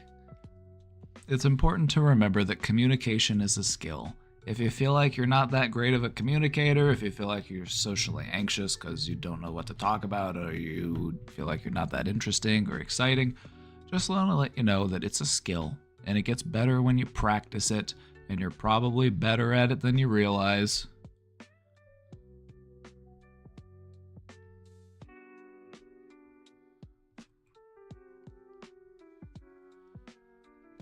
Take a moment to consider how feeling more confident and capable in conversations will aid in overcoming social anxiety. Whether or not you identify as a socially anxious person, I feel like social anxiety exists for everyone. It's just about how much do you have? Do you have just a little bit, just a little tickle? Or do you have so much that it's like overwhelming?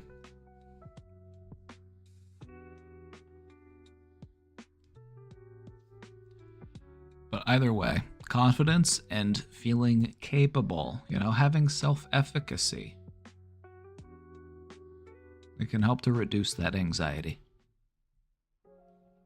And lastly, by being more mindful of the questions we ask, the responses we give, and the body language that we use, we can foster better, more meaningful conversations. That's the presentation. Any questions?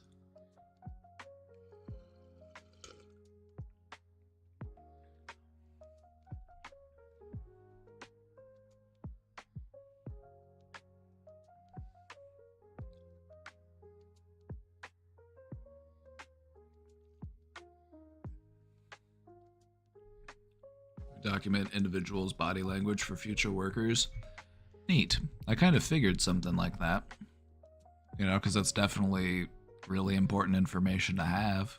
How long have you been doing that for?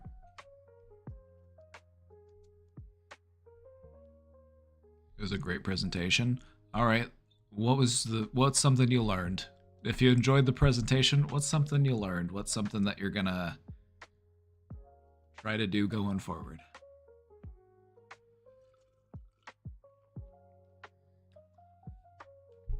Almost done with this big iced coffee, and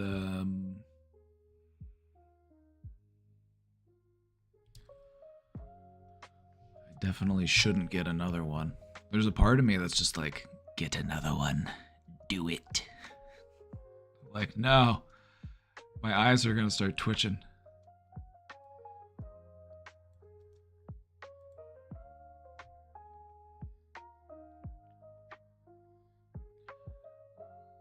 An IDD caretaker for about 15 years. That's good work. That's honest work. IDD, for those who are unfamiliar, that is intellectual and developmental disabilities. So we're talking about a lot of people who, need a lot, they need a pretty significant amount of care to be able to take care of themselves. These are the people who work with people like that, there's some good people. There's some honest, hardworking, caring people.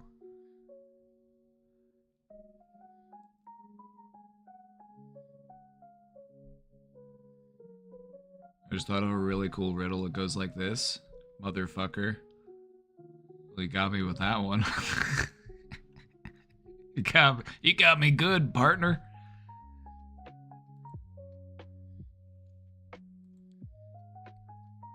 Let's take a moment to give a round of applause to the caretakers of the world, the care workers of the world. Doing those oftentimes thankless jobs. In many ways, it's a thankless job. You don't get paid nearly enough. But it's essential work.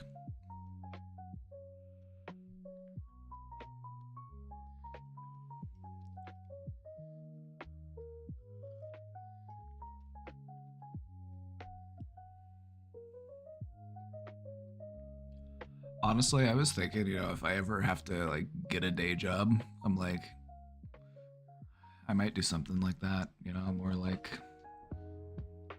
something residential. I don't know. Maybe. If I have to get a job. If I have to get a real job. Not that this isn't work, but this is a lot of fun, so I don't think of it as work. But we do good work here, so...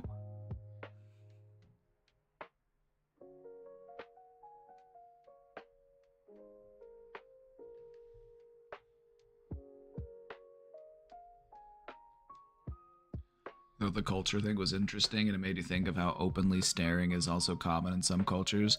That is true. There are some cultures where it's not really seen as, invasive for somebody to stare at you. Like, if you went to New York City and you started staring at somebody, they're going to be like, what are you looking at? They're going to be much more like, hello? Like, can I help you with something? Is banana bread difficult to make? Banana bread is actually quite easy to make. I actually just made some this week.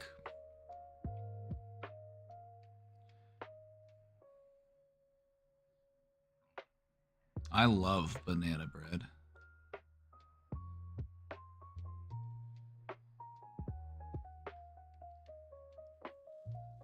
I don't have any bananas yet. Well, you're gonna need some of those. You're gonna need at least 3 bananas, about this big. Do you even need dough to make banana bread? I will tell you how to make banana bread. I'll tell you right now, actually. I know the recipe off the top of my head.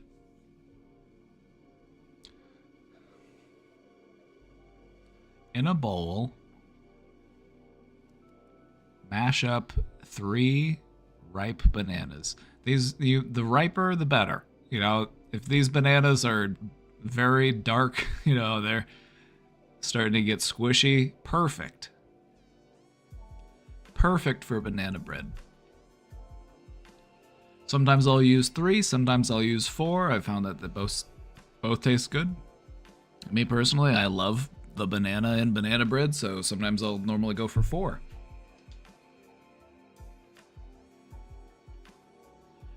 Take 1 stick of butter, melt it. 1 stick of butter is 1/2 cup of butter.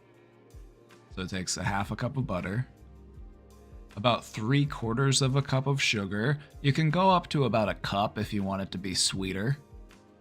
So anywhere between 3/4 and a cup of sugar. And 2 eggs. And you want to mix all of that together in a bowl. And then you want to add some vanilla.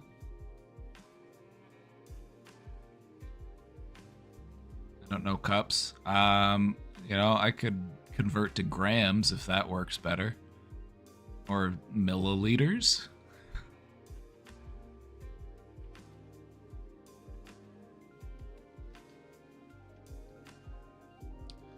So you've got eggs, sugar, vanilla, banana, and butter, and you have that all mixed together. Mash it all up, mix it together till it's nice and integrated. And then you want to add some flour, a little over a cup of flour, probably like 1.25 cups of flour. A little more or a little less. I like mine a little more wet because it turns into a moister cake, so I try to leave it a little wetter. It might take longer to bake if it's the wetter it is. So just keep that in mind. But it's a very beginner-friendly recipe because it's very flexible.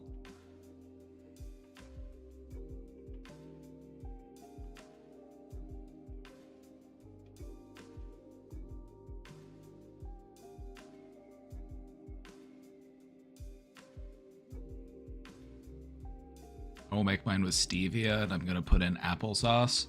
Well, I don't know how it'll taste in the end. It might still taste good. Me personally, I like it with the butter and the eggs and because applesauce is something that you can use as a replacement for eggs in many recipes. Anyway, you can also add cinnamon, nutmeg, ginger, You know, you can add a little bit of spice to it if you like.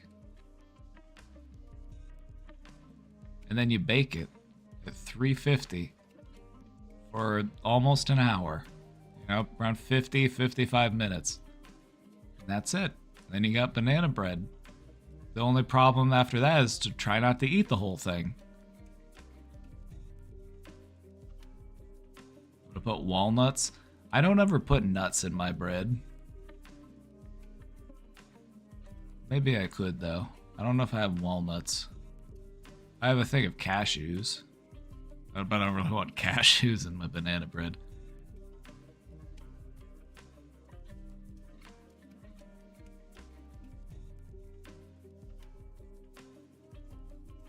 A lot of recipes will call for nuts in the banana bread. Some people will even put raisins into it, but you know, that's on you. You know, do you like raisins? Me personally, I've found that just doing it straight up, a nice plain banana loaf, no nut, no nothing, is very good. I could eat that all by itself with just a little bit of butter.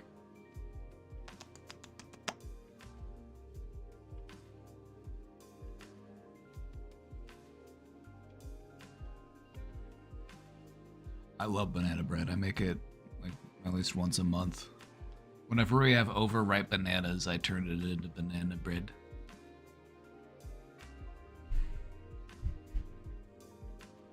You can also freeze bananas if you have bananas and you want to make banana bread, just not right now. You can freeze them. And then you have to de-thaw them before you can cook with them. You can de-thaw them in the oven if you need them de-thawed more quickly.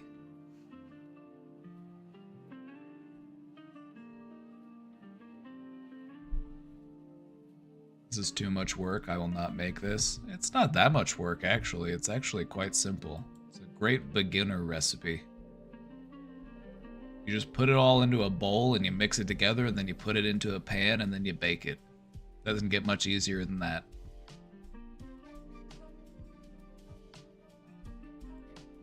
You can stir and you can pour. That's all you need to know how to do.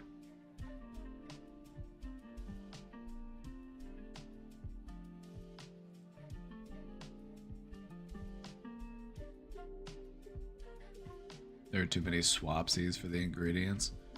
Well, you just make it the regular way then. The thing about making food and baking things is experimentation. You try it one way, and then the next time you make it a different way to see it if you like it more or if you don't like it as much. Maybe I like it with nuts. Maybe I don't like it with nuts. Maybe I should add some cinnamon. Maybe I should add some ginger. Give it a little spice.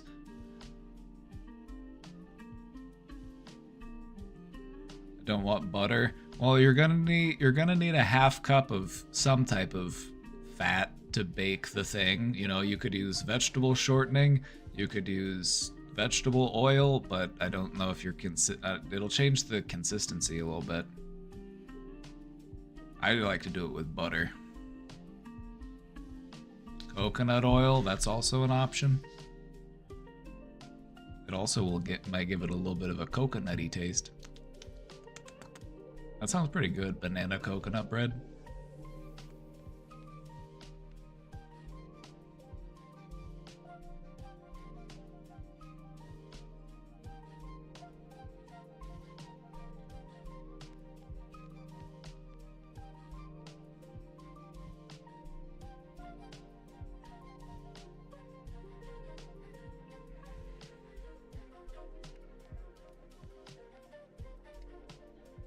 No, banana bread, very easy to make. It's about the same level of difficulty as like brownies.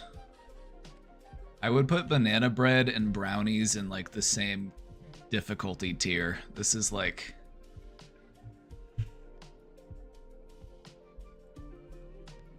You know, you're just mixing it all together and pouring it into a pan and then putting it in the oven. I can't even make pancakes.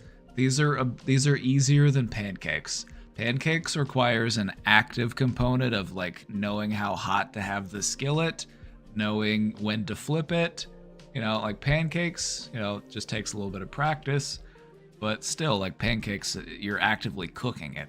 When you're just baking something, it's just like, just set a timer and then take it out when it's done. So it's not my fault? No.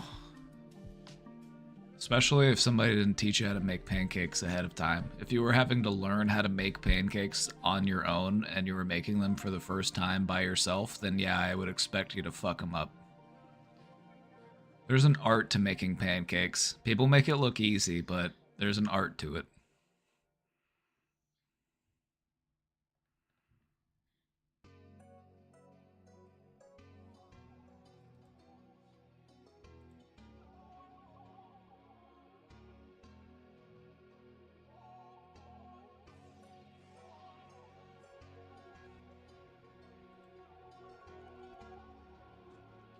My mom makes flawless menu photo quality pancakes every time, and I cannot come close. The secret is if you want a photo quality pancake,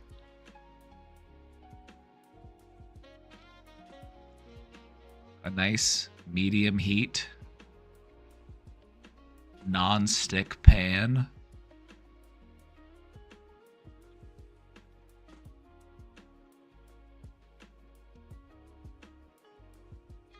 and you want that batter to be a little thinner than you might think. You almost want to just, like pancake batter, you know, sometimes you want it just a little runnier than you might otherwise think you would want your pancake batter. When you're just starting to make pancakes and you have like this nice thick pancake batter, you're like, that's what pancake batter should look like. And that's not what pancake batter should look like. It should actually be a little thinner. Not super thin, because we're not trying to make crepes.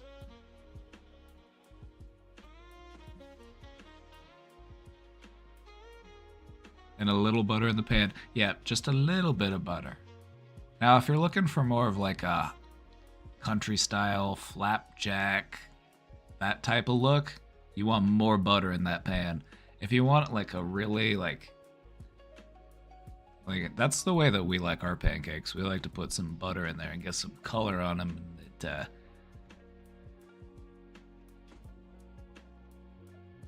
recipe is usually too thick on the box. Oh yeah.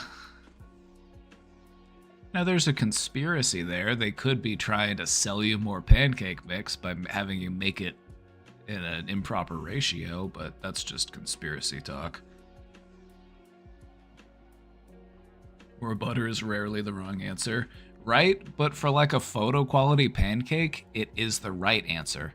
Because too much butter will give your pancake this like fried appearance. But if you want that like smooth, like brown pancake, you know, you're thinking like IHOP pancake, it's like not much fat in the pan, just enough to like get things going.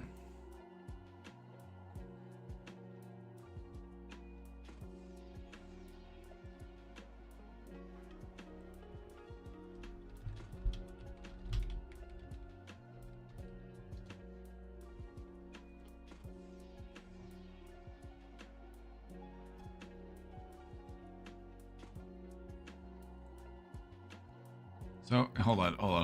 I'm gonna while we're talking about pancakes, real quick.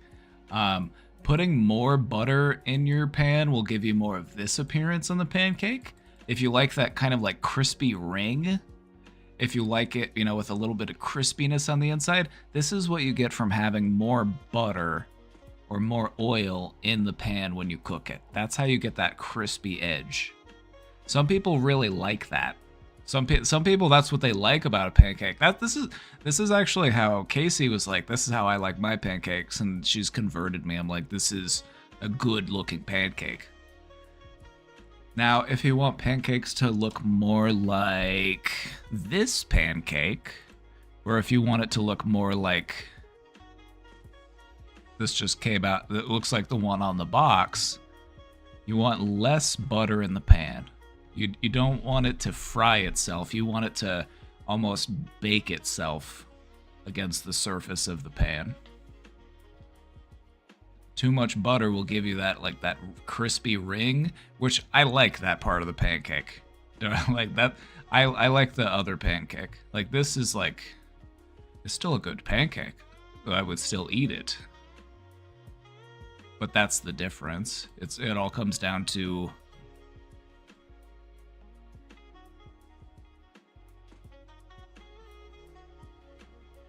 what you got going on in the pan. Anyway, aren't pancakes good?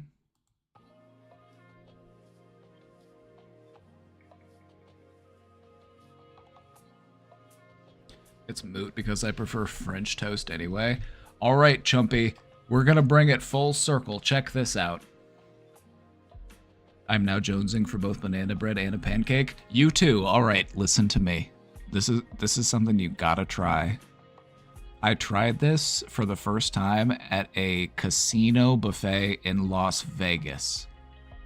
I was at one of the nice buffets. I was at the Wicked Spoon in the Cosmopolitan, and they had banana bread French toast. Or maybe it was the Wynn buffet. I don't know. I've tried a lot of the buffet. I've tried a lot of the different buffets in Vegas. It may have been the Wynn buffet. Doesn't really matter though. Banana bread French toast. Make some banana bread and then make French toast out of it. If you like, this is something you would probably do once a year as a treat, a special occasion type thing, because it is pretty decadent, but it is very good. It is so delicious, but it's also, it's something you're like, oh, I can't eat too much of this.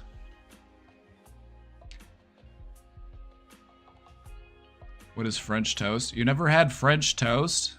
Okay, let me show you French toast.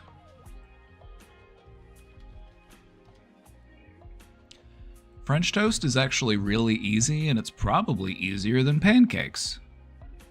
All you do is you mix in a bowl, you mix together some eggs. If you're only making a couple slices of French toast, you could probably just use one egg. If you're making, enough to feed a couple people, you probably use a few eggs. But you mix together some eggs. You can also put a little bit of milk if you want it, just a little bit of milk. Or some cream if you're feeling feisty. Some cinnamon, add a little bit of cinnamon in there. You could also put whatever other type of spices, those traditional like baking spices, ginger, nutmeg, that type of stuff. Not too much, but just enough to give it a little bit of flavor. So you take the bread and you put it in that egg mixture, and then you cook it in the pan.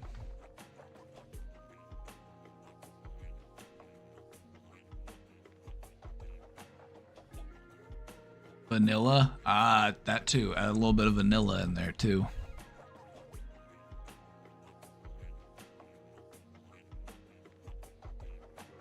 Is the bread wet when finished?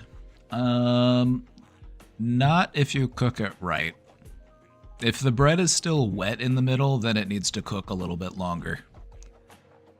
Because what'll happen is all of the stuff inside will cook and it'll solidify, and it won't be like wet in the middle. It'll just be like soft.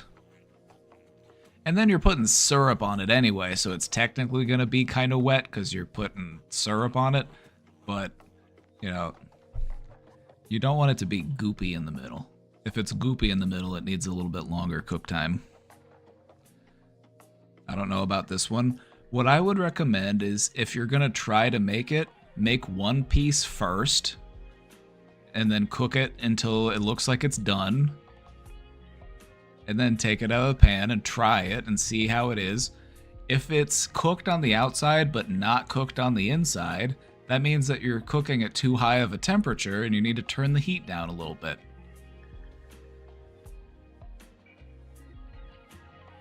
I don't eat bread anyway? Then I guess this is for those of us that do. But no, if you're really feeling fancy and you want to combine two delicious things,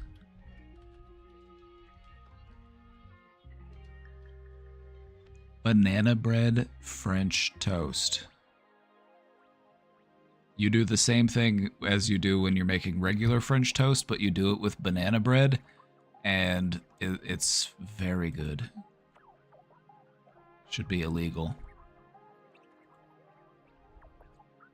Serve it with bananas on top, powdered sugar, a little bit of syrup. Ooh, mama. This one doesn't look that good, though. I'm not trying to... I'm just like... This looks a little gray. Those chocolate chips? This just looks wrong. This just looks wrong. There's just something wrong here.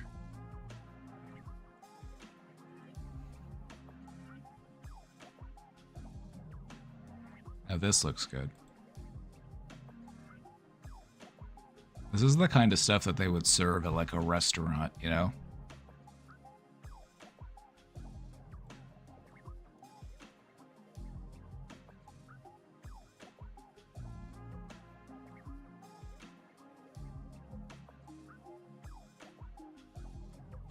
I've tried making gluten-free pancakes with almond flour. Baking soda doesn't really do it. That makes me wonder what would work, you know?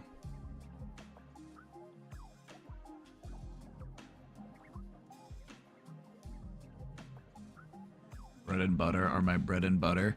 You know,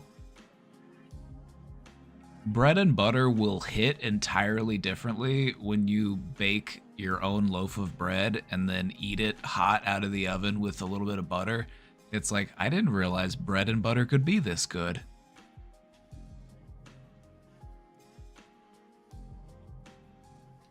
Like, I didn't realize I liked bread so much. We're like, oh yeah, you do.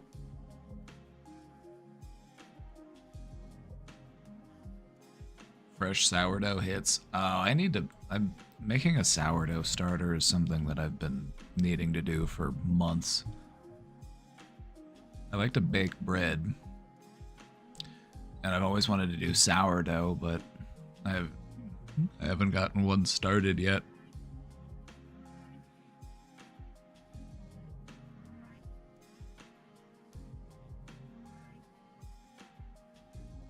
Alrighty.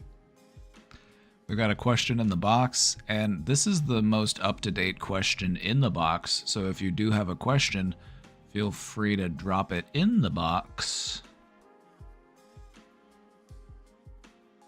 and we'll get to it soon. I have been through it, and I just need to vent, and maybe some feedback, I'm not sure. Well, maybe I'll give some feedback. I'm not sure either. So, I've been involved in a weird, fucked up love triangle for the past 5 to 6 years. It started off with my biggest high school crush that I had been flirting with since 14, reaching out to me after my second fiance and I broke up. I've had 4 fiancés over the years and have been proposed to 6 times. Does that ever flatter you? Do you ever feel flattered by that? I don't know. The way I'm like is like, oh, some people want to marry you. Apparently you're a hot commodity. People just can't stop asking you. People just like, gotta lock this one down. You know, so if it were me, I think I'd be a little bit flattered. It'd be like, oh yeah, people want me. They're trying to tie me down.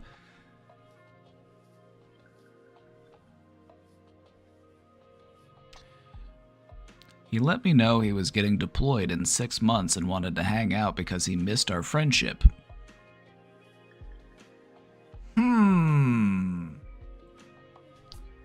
Okay.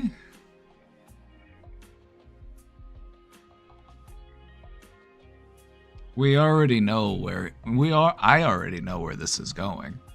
I'm just because I understand men and how men work, and I know where this is going already.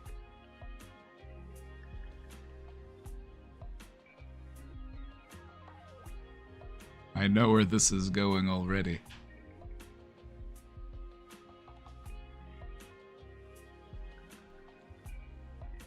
We were friends in school, and sometimes he would drive me home or to band practice. So we hung out and talked. I let him know I just ended things with someone, and he told me he was single. That same night, he tried to kiss me, but I rejected him. Say, I already knew. I already knew that's where it was going. He's giving you the old, hey, I'm about to leave the country. I'm about to go on deployment. I might go die in the military. I might never see you again. And I miss our friendship. You know, that's... You can see what his intentions were. You can see what he was motivated by. He wanted the call of booty before he took the call of duty.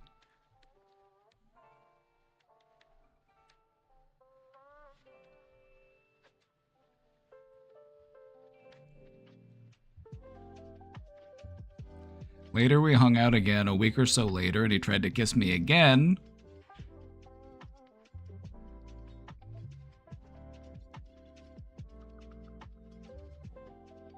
He was determined.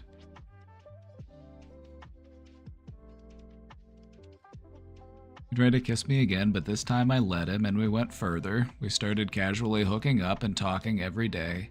He would tell me how depressed he was and how worthless he felt and how he was going to get deployed, and hopefully that would help. I feel sorry for men. I feel sorry for men.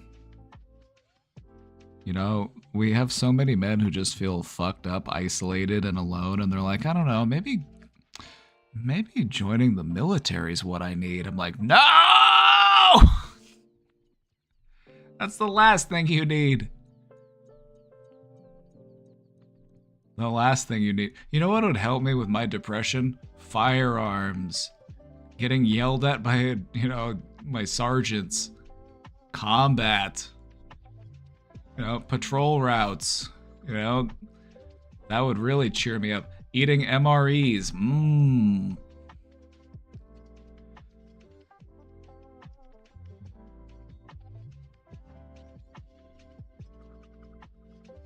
Men, if you're depressed, go to therapy. Don't go to the military recruitment office, okay? Because you know what they're going to do? They're going to see that you're depressed, and they're going to snatch you right up. They're going to take advantage of that. They're going to be like, this person lacks direction and structure, and we're going to shape them into the perfect soldier. They're going to take advantage of your loneliness and sadness. They're going to use it to control you.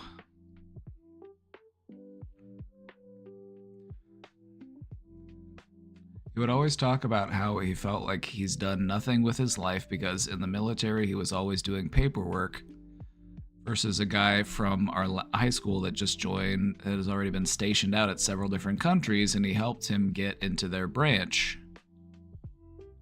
So his dream was to ship out, so he was. He left, and I ended up being convinced by my ex to come visit my ex in Kentucky. This set the other guy into panic mode, and he ended up asking me out, so we started dating. He also talks about the other guy, and we both reach out to him and be a friend of the guy who influenced him to get deployed. Now this is getting messy.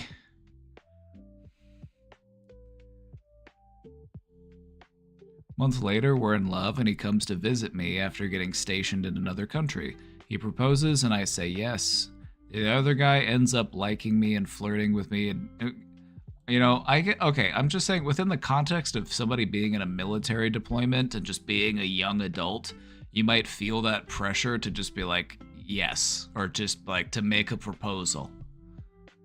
You know what I mean? There's a certain pressure that surrounds like military deployment, military service. Like, I gotta lock that shit down. If I don't lock it down, it's somebody else is gonna lock it down while I'm gone.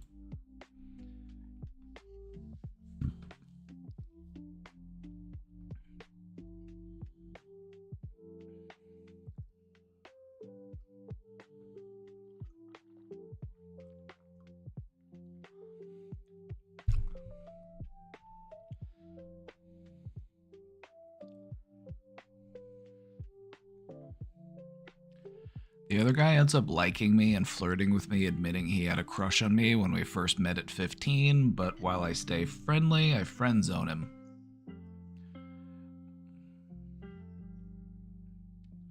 Let me just say, friend zone.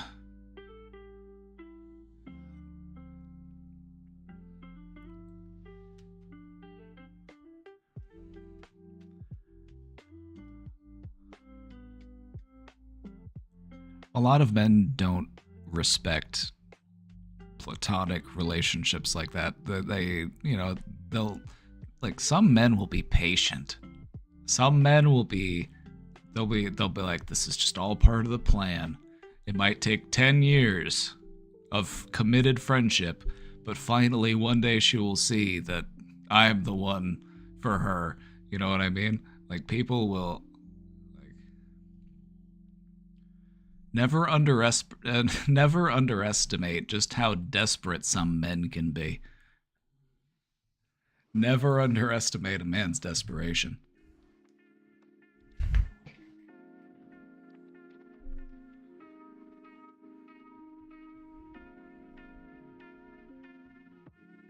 I have a feeling like if a friendship is gonna work, it's gonna work, you know, and it's gonna be something that doesn't necessarily need to really be hammered on, or, you know, it's just, I don't know.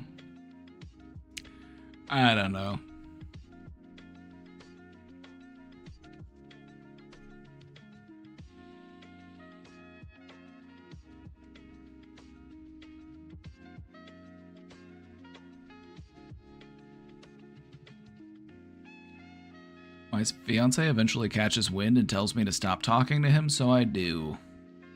One day my fiance and I are looking at actual engagement rings. He got me a pearl originally, which can chip easy. When he admits that I was the other woman.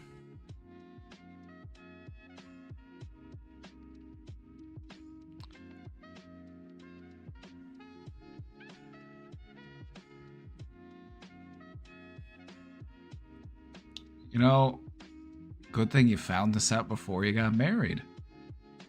That's what I would. That's, you know, I'm looking at the big picture here. I'm like,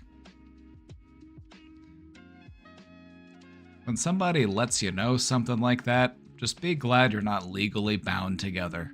You know, if all that ends up happening is you wasted some of your time,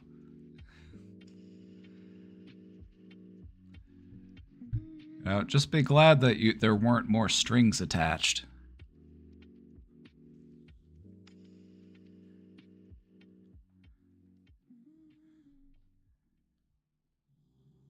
Like, I know that it sucks to find this kind of stuff out, right? Like, I'm not saying that it doesn't hurt and that it doesn't suck, but it could have been so much worse.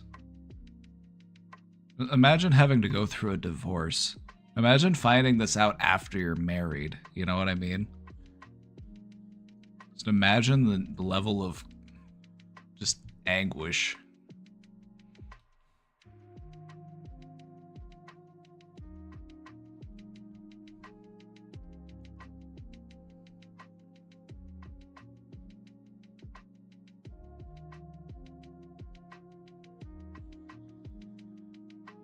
While he was saying he was single, he was actually in an almost year-long relationship where they were at the point of saying "I love you" to each other.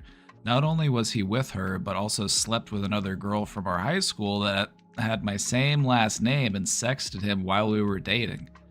Alright, well, fuck this guy. This guy sounds like a real piece of shit.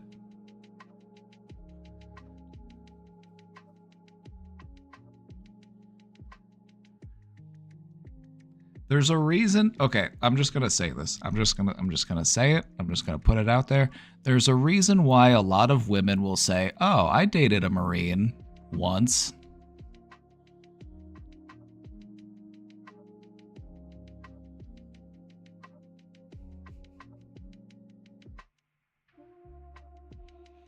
I feel like it's something many women are familiar with.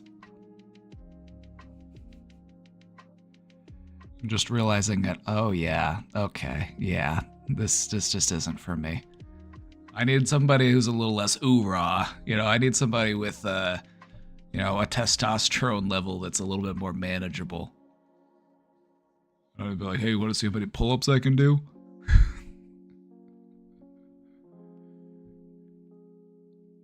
Hoorah, brother.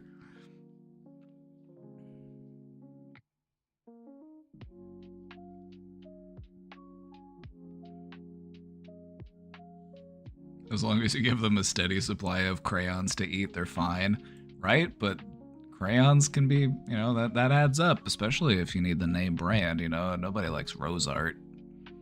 Nobody likes Rose Art.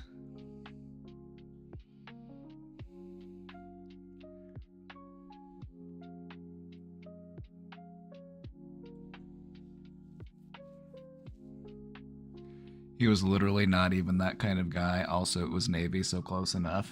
Oh, well, I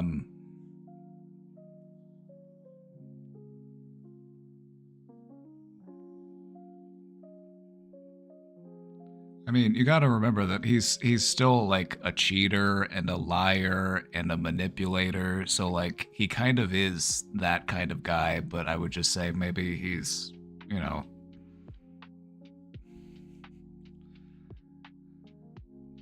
definitely not the catch that he made himself out to be.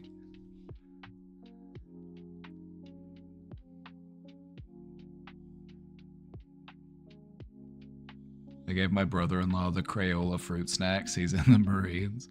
He probably ate the whole box.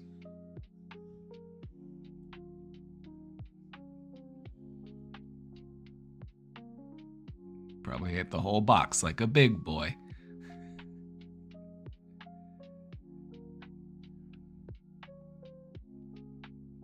You gotta remember, this is shitty stuff to do to a person, right? Like, he was just doing shitty stuff to people all over the place. He was shitty to you for lying to you. He was shitty to the person that he was with for lying to them. And then he cheated on a third person, so he was shitty to everybody. It's like, this guy's just a serial shit spreader.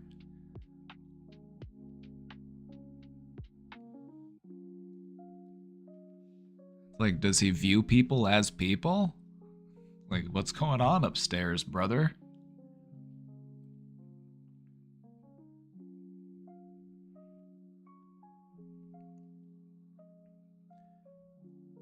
He admitted all of this to me because he felt guilty and just couldn't keep up the lie anymore because of how much he loves me.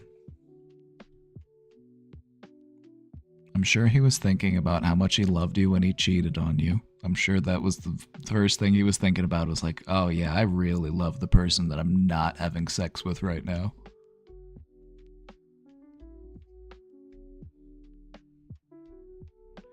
Like, the thing about bullshit is that it's free. The thing about lying is that anybody can do it. The thing about words is that you can say any of them. You can just say stuff. It doesn't have to be real, doesn't have to be true, it doesn't have to make sense, but you can just say it.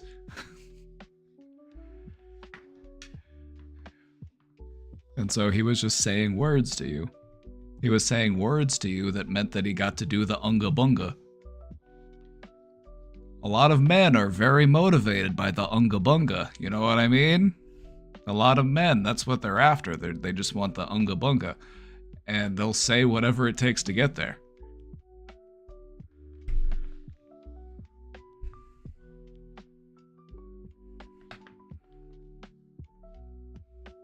Honestly, I'm just glad he did you the favor of telling you all of this before you got married, because that would have just made everything way worse.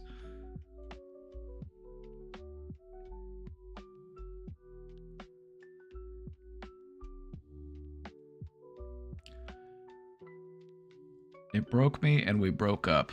Me and the other guy kind of started to flirt a bit, and after a few weeks, he asked me to marry him and offered me $600 a month.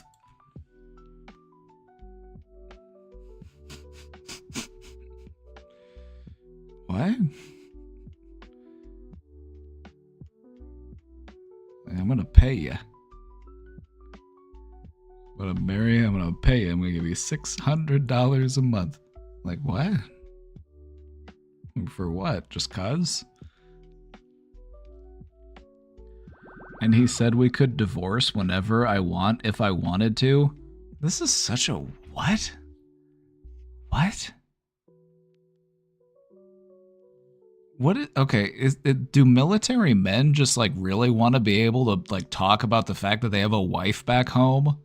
Does it just give them something to talk about when they're deployed? Be like, oh man, I miss my wife. Just flirting with, he's just turning his wedding ring around his finger. He should be like, I miss my wife, man. It just adds to your backstory. I feel like that's part of they're just doing it because they want to appear interesting to the people that they're deployed with. You get extra money, and he was offering me that extra money. So he was just doing it for extra money. Like, hey, you want to be married to me and I can send you $600 a month?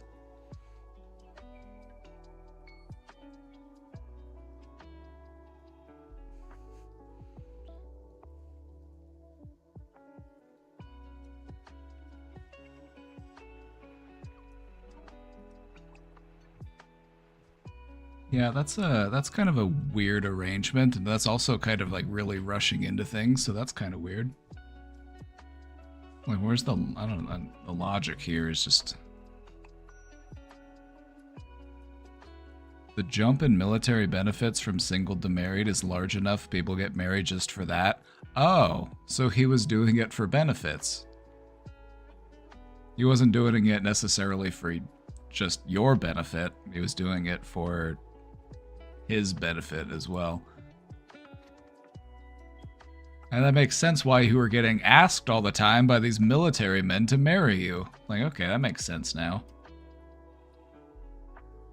They're on the hunt.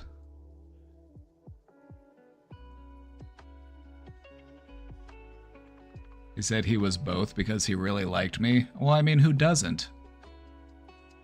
I mean, except you, apparently, because, like, you need to like yourself more. But everybody else is pretty fond of you, from what I gather.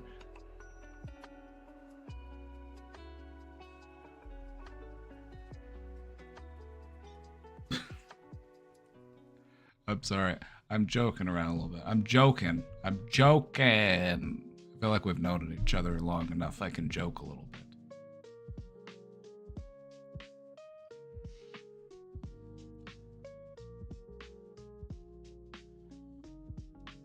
Well, now I'm out of iced coffee, and this is a problem. Let's power on.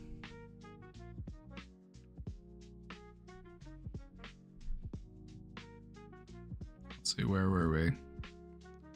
I told him I would think about it because I liked him too, but was going through a lot. I told him I would think about it, and he said no pressure. He could ask someone else if I'm not interested. What? He's just going after money. He was like, well, if you don't want to marry me, don't worry, I'll find somebody else to marry me. I'm like...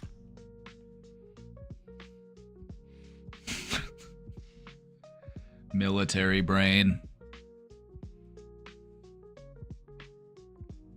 I thought he was just being nice. My friend convinced me to say no, and I told him that I think we should date first before getting married, hinting that he should ask me out. He said no worries, and then married someone else 1 to 2 weeks later. And then I had no idea, and a month later we ended up getting on FaceTime and kind of sexting. Then I found out he was married, and oh my god, these military men, what are they doing?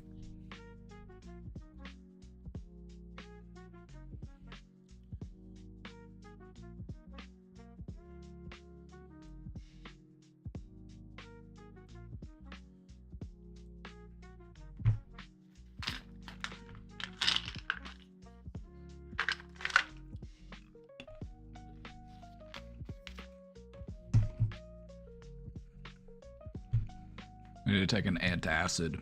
The story is giving me acid reflux.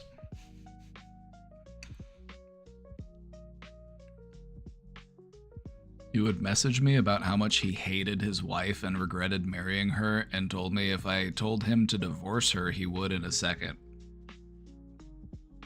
Okay, so marriage just means nothing but money to these people. Okay, that's pretty clear. I would just tell him he needs to figure that out on his own. Eventually they divorced, and he would reach out here and there, but I ended up getting into a 4-year relationship with someone I'm still good friends with and live with. The guy came back into my life a few months ago after that 4-year relationship ended, and we took a trip to Vegas where I really fell for him, and now we are together. But there are some things that keep popping up that make me question his morals and ethics. Like, for example, he got someone pregnant that he was only seeing for a couple months and wanted nothing to do with it. That's not really responsible now, is it? He says he thinks he got tricked because she said she was protected but then got pregnant and kept saying that they should marry and have a family.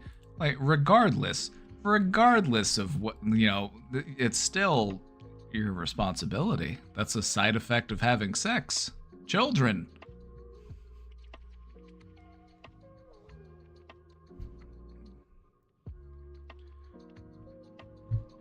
You know, birth control fails. You know, it's not 100% guarantee.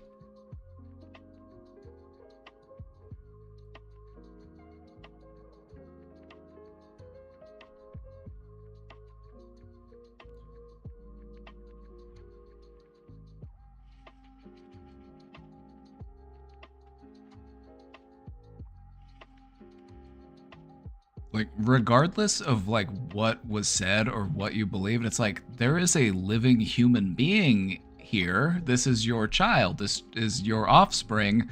Do you want to have a place in their life? You know, do you want them to know you?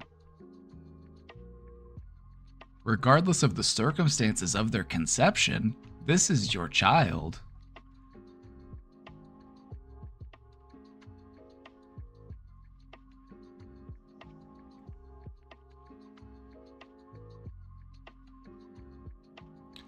But what if she was protected and it just failed and he backed out? Now, wanting to take any responsibility after hitting it raw. I mean, they were only together for a couple months, and they're doing all that. Like, you know the risks. You know what that does. You know what doing that'll do. That's how babies are made. And when you do the thing, you run the risk of that happening. Preventative measures only prevent so much. You know, there is not really a perfectly 100% guaranteed method of contraception.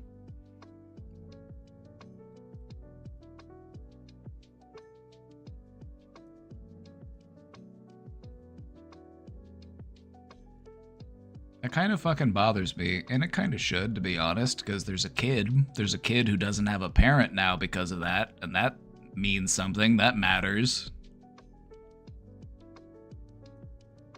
Like, regardless of the relationship you have with the other parent, it's like you should still want to have a relationship with your child, at least in some capacity.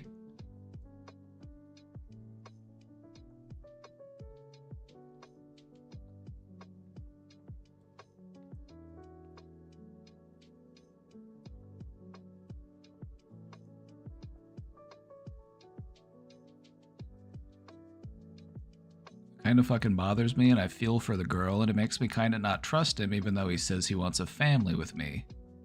He's almost completely perfect for me other than his past, and when he gets upset, most people aren't pleasant when they're upset, he just gets very cold.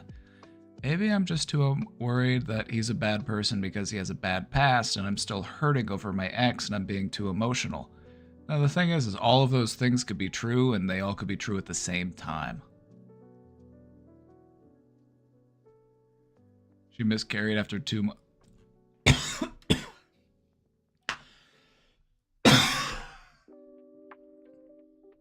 So there's not a child? Okay. I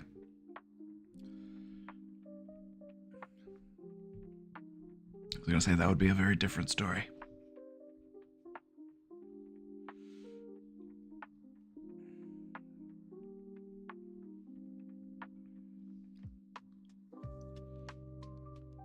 Maybe I'm just too worried. Maybe. Or maybe you're the right amount of worried.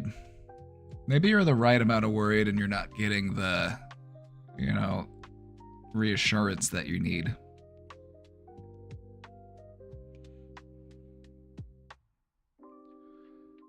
I guess what I would ask is like, if the baby was born, you know, like, would you want a place in its life? If there was a child, like, would you want to be its dad because you are its dad?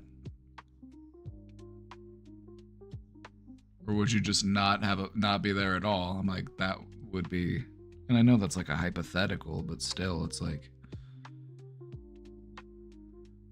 I think you are right to be concerned because that is kind of a concerning thing to do, but if it happened when he was young and dumb, you know, we do young and dumb stuff when we're young and dumb. So I don't know, maybe he's learned, maybe he's grown.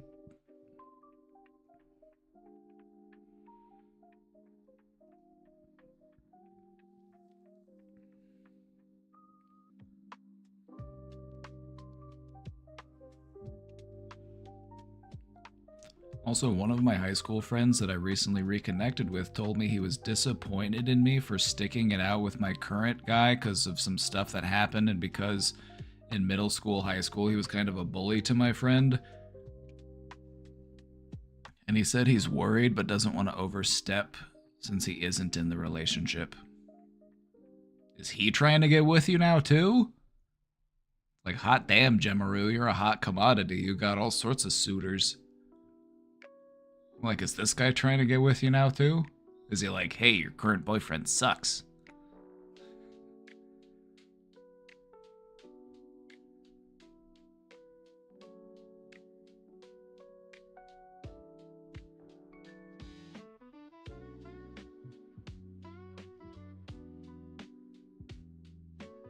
That guy's ex-wife hates me, too, which is funny.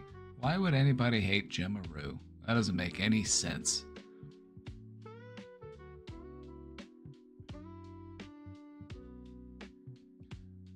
She's convinced I'm trying to sleep with my friend. It's his ex-wife. Why does it matter? Why does she care? Why does your ex-wife care about who you sleep with?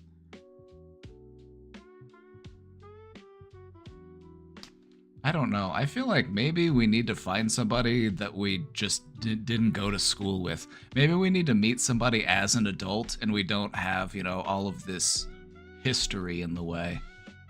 You know what I mean? Especially if it's just going to be a point of contention. You know, what do we see as a way to like resolve this or get through this? Is there going to be peace, or is this always going to be something that's bothersome to us?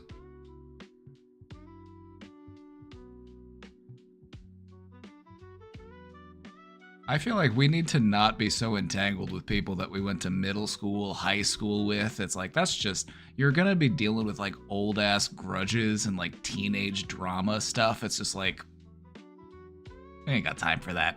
We ain't got time for that.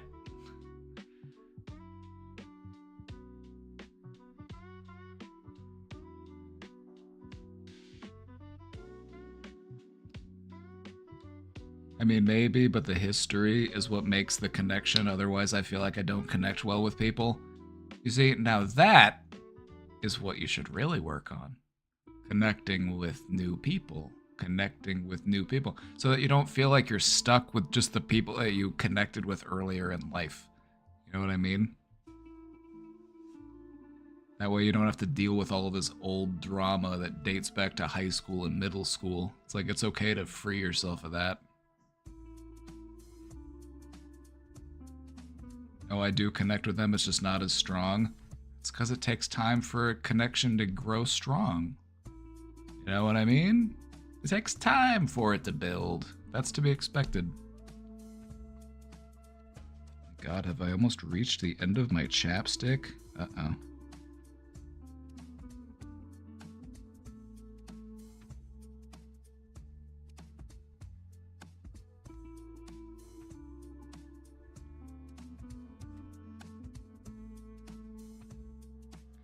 Like I get bored after a couple of years. Well.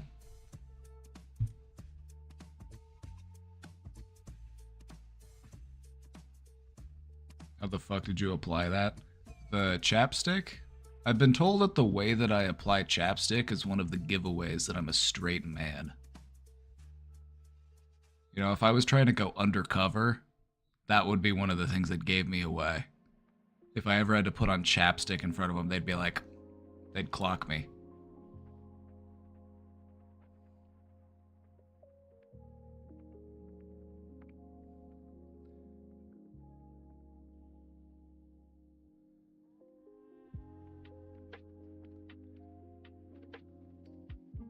bored after a couple of years.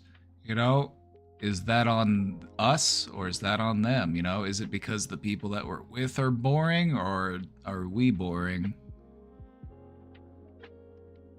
One of the things that I adhere to life is like, if you're bored, you're boring. You know what I mean? If you get bored, you're just not trying hard enough to be interesting.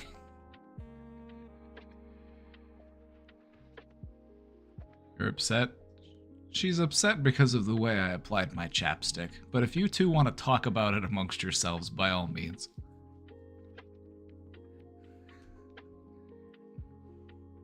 You see how I applied that chapstick? I put it on my lips. I put it on my lips. That's where it's supposed to go.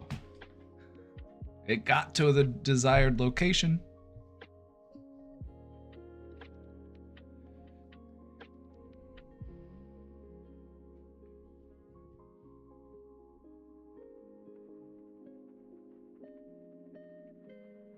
I mean, I didn't mean to roast you when I said if you're bored, you're boring. I was making a joke. I wasn't trying to roast you.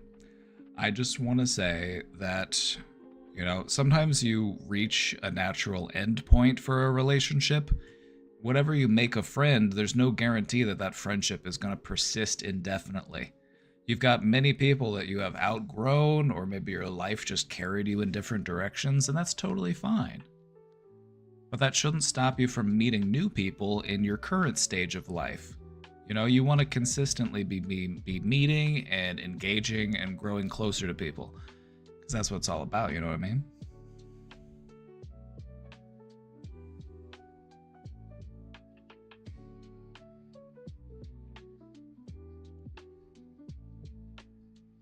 I missed the applying of the chapstick. I'm going to do it again. I'll show you. I did it like this. I put it on my bottom lip and then I rubbed my lips together. It went like this.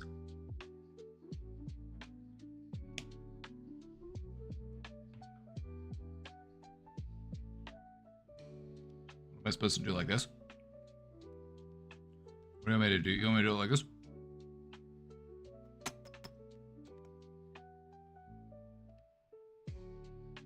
Unnecessary.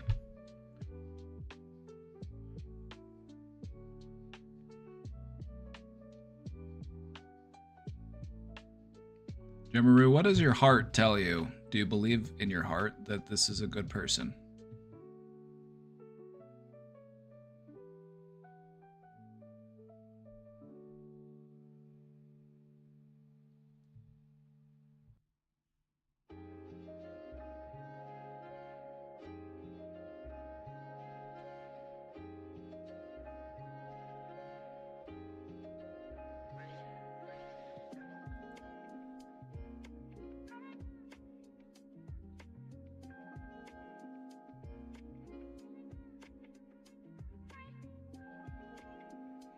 I believe he is a good person who has been hurt a lot and makes dumb life choices, so I could still get hurt.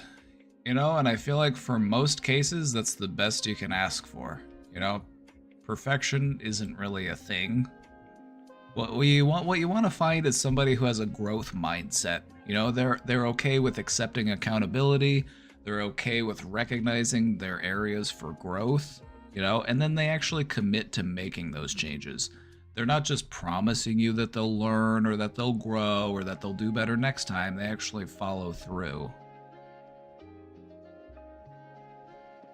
So has he been following through, like historically? Like if there's something that was an issue or there was something like a conflict, were you able to resolve that with the necessary changes made? You know, look at that pattern. Like what does that pattern tell you? If he's been working and he's been making real, tangible, observable progress, then, you know, I'd say it's worth giving him an opportunity. It's worth giving him a chance.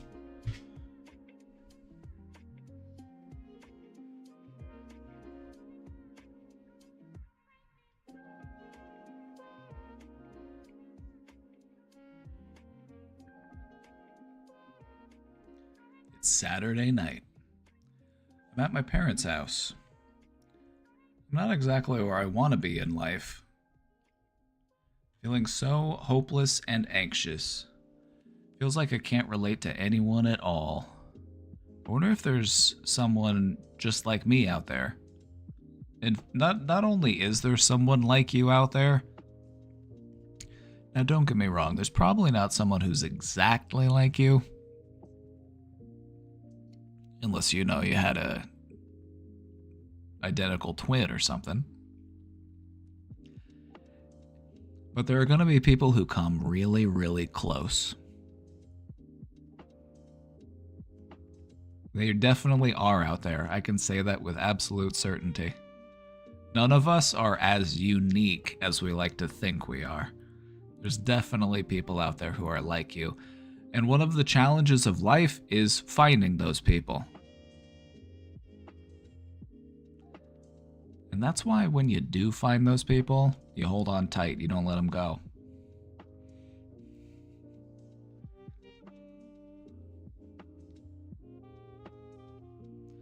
I struggle with relating to people. I feel different. I want to fit in.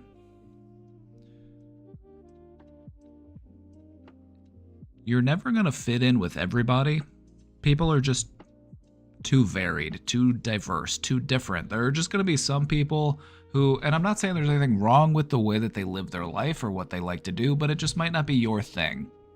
And so to surround yourself with those people would be living disingenuously because you're just not really connecting to them.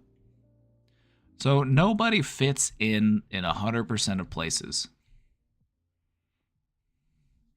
Not even me. And I can get away with going most places. It's one of my privileges of being a straight white man. I can go almost anywhere I want. If I have a reflective vest and a clipboard, I can get just about anywhere. Nobody's gonna bat an eye.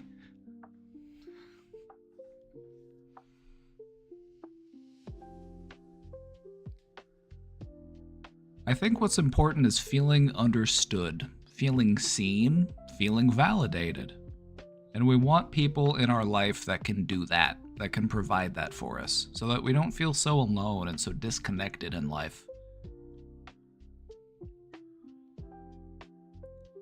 So I would invite you to try to do that here, We've got a really great community of very supportive and welcoming and friendly people, so if you feel alone and you are here, of all the places that you could have wound up and all the places that you could have been, you found yourself here.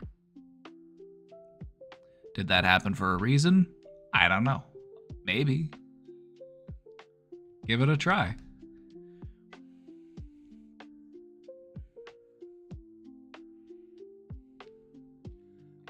And I would just ask yourself, in what ways do you want to relate to people? If you're having a hard time relating to people, maybe those just aren't your people. Maybe you just need to find your people.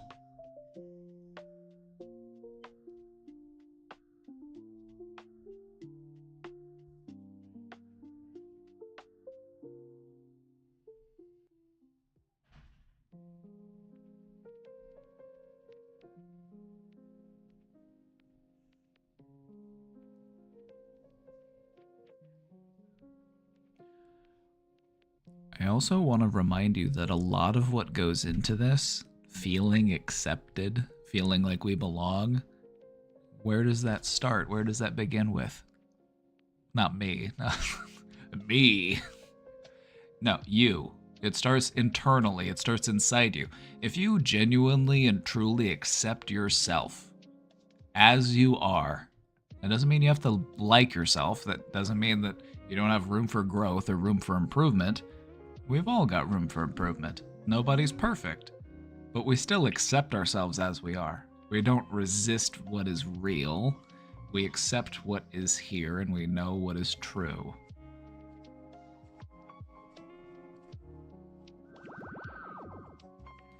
If you want to feel like you fit in with other people,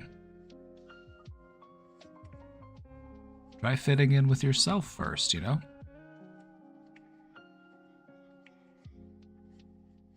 gotta accept yourself if you want to be able to feel accepted by others.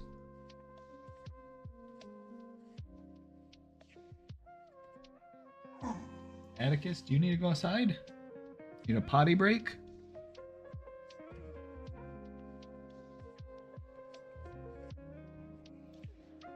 For the person who wrote the question on stream right now, I've been in that place before. I quit my neighborhood friends. We were friends for 15 years because they were stuck in a life I didn't want any longer. I've been focusing on myself, improving my skills to find a better job, which gave me a better quality of life. But it's important to find someone that you can share something with. Oh, absolutely. All of the joy in the world is meaningless if you've got nobody to share it with. You know, being the last person on Earth and just having it all for yourself, it sucks. It would suck. You know? What makes things really enjoyable in life is not just experiencing those things yourself, but seeing the people that you care about experience those things also, so that you can share in that joy together.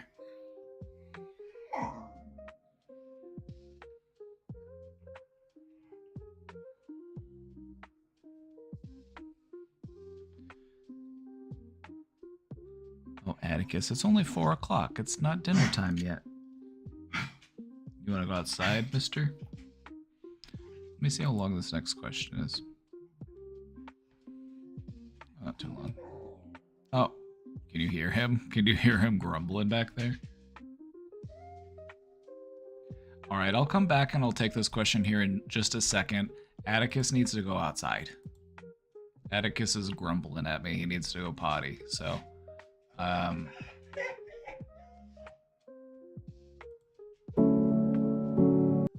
Here, shrimp. Shrimp!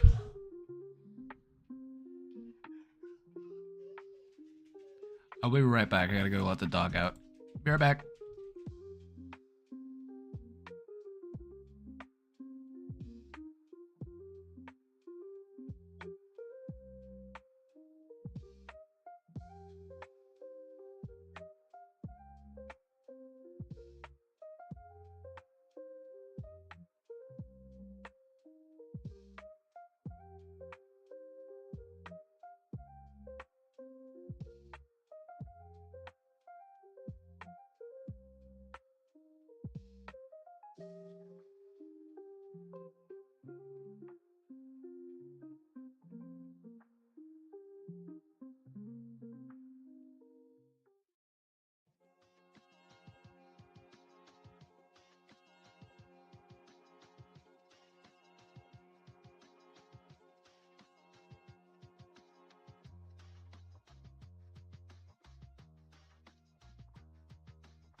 Ants Canada mentioned.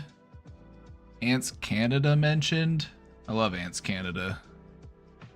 There's a Twitch channel that watches a turtle tank. Oh yeah, Turtles and Chill. We follow Turtles and Chill. It was right here. Where'd it go? My following list. Turtles and Chill. Oh, they got multi-view.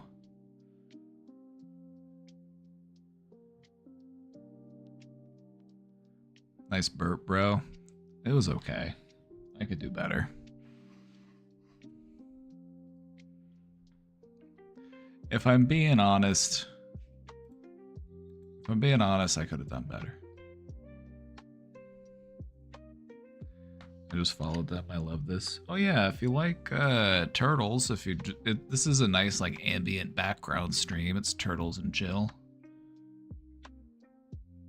Oh yeah, we can see you all following in their chat right now. You know what? How about I just do it this way?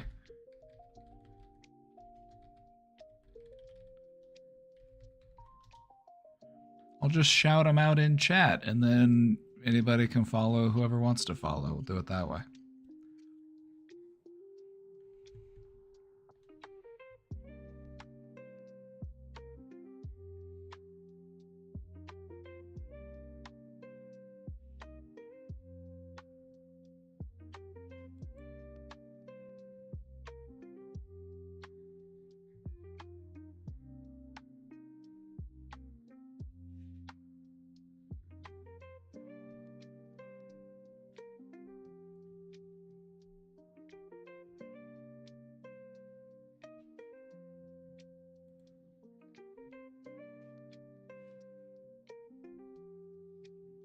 Did we already start the presentation? We did. Unfortunately, you were late. However, it'll be up in the VOD.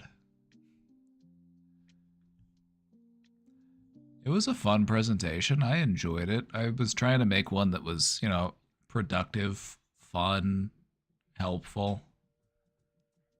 You know, hopefully you enjoyed it. I think we liked it. You can just go back and watch the VOD and pretend you were there the whole time.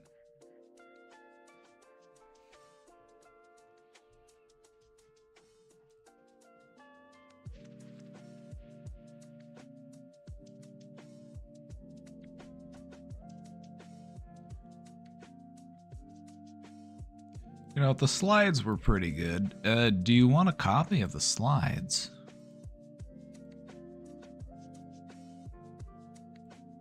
I feel like this is one where the slides might come in handy. Do we have a YouTube? We do. We do tube.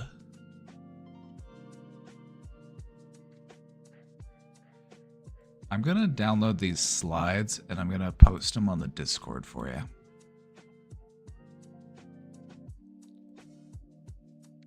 Wait, not as a PowerPoint document. Nobody's gonna open it in a PowerPoint format. I need it as a PDF. There we go. PDF. Pretty digital file.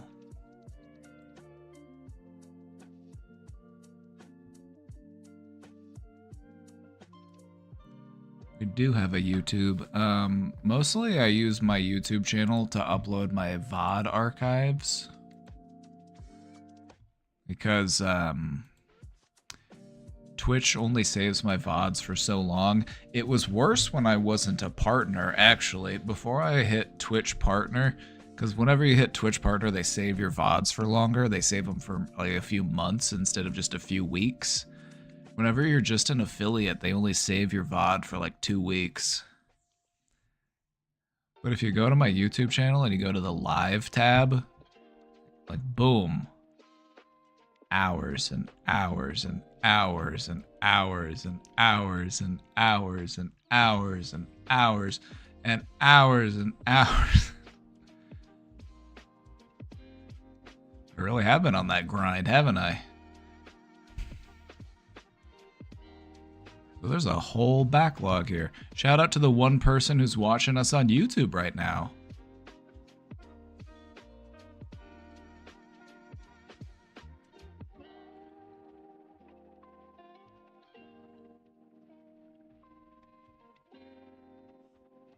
I'll watch all of them. Oh, nice. Let me know what you think. What's my most viewed one? Hold on. 69. Nice. This resilience training. The resilience training episode. That was a good presentation. Resilience training? We cooked on that one. That's my most popular VOD. This one. Resilience training. We cooked on this one.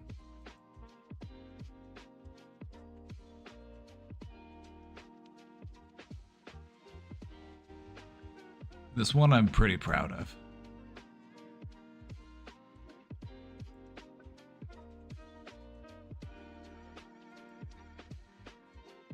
Talk about the 3 pillars of resilience: regulating your nervous system, building mental agility, and creating a foundation of strength. And we talk about how to do all of those things.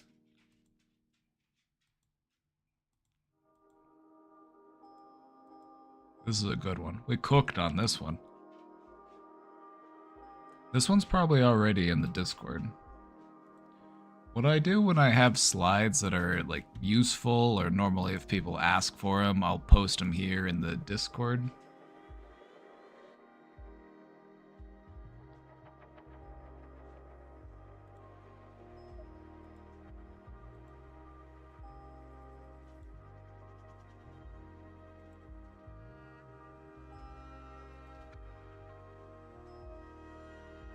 So I think the resilience training slides are in here too. Yeah, it's somewhere in here probably.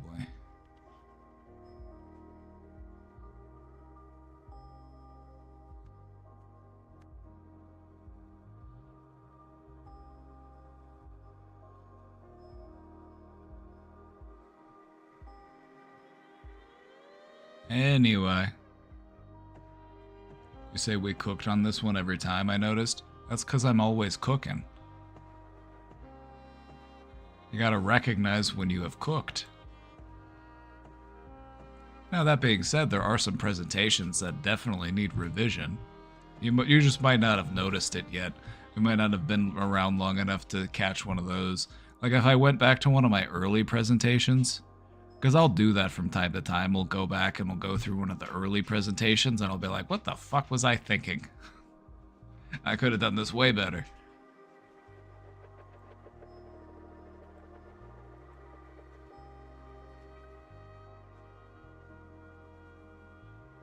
We do that from time to time. We go back and we review one of the old presentations and I'm just like, what the fuck was I thinking? Where was my head at when I wrote this? Like, what was I trying to get at here? I'm late. Are these in your Discord? A lot of them are.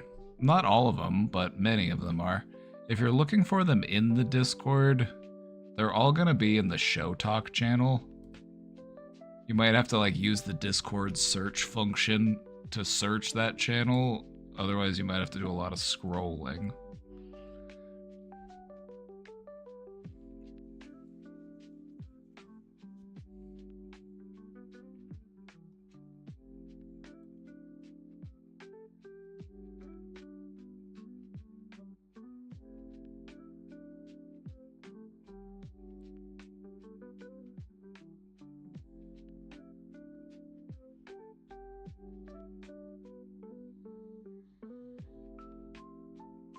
Hold on, I'm actually looking because I don't know if I'm like making sure that I did.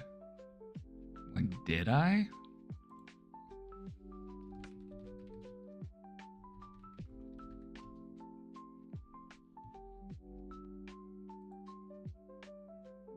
Alright, so I originally did... Okay. You know what? I didn't upload those. I did not upload that set of slides to the Discord. I went back and I checked I'm gonna do it right now, actually, because I like those slides. I went back and looked. I'm like, oh, I didn't. That's an oversight on my part. You know what? That was right around Thanksgiving, so I think I was just a little busy. I'm just gonna go ahead and make an excuse for myself.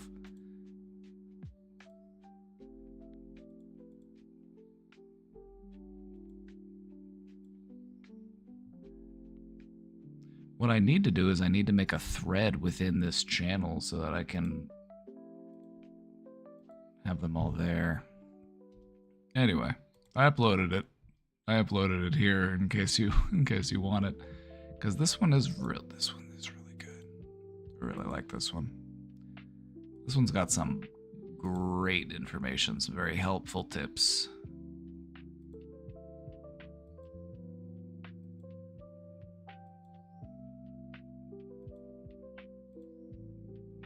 Anyway.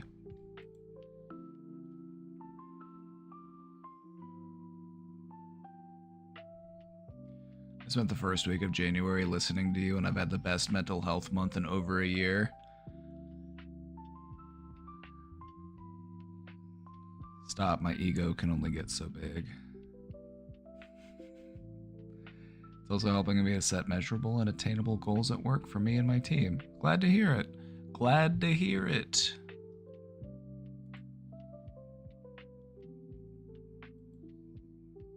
You know, I feel like I've got really great advice for those who are open to it. And so you got to recognize that being open to it, asking for help, you know, taking a new perspective on yourself, it's really important to do. So don't forget that, you know, you're also doing work and taking better care of yourself.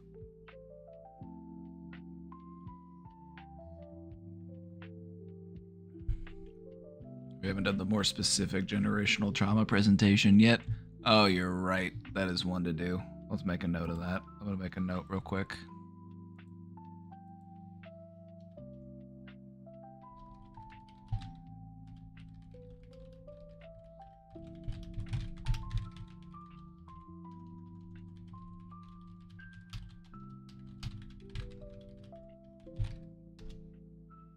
Got it. Chocolate milk. Iced coffee, actually.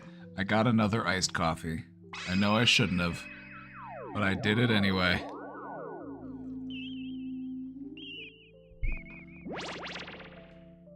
Honestly, I wish it was chocolate milk.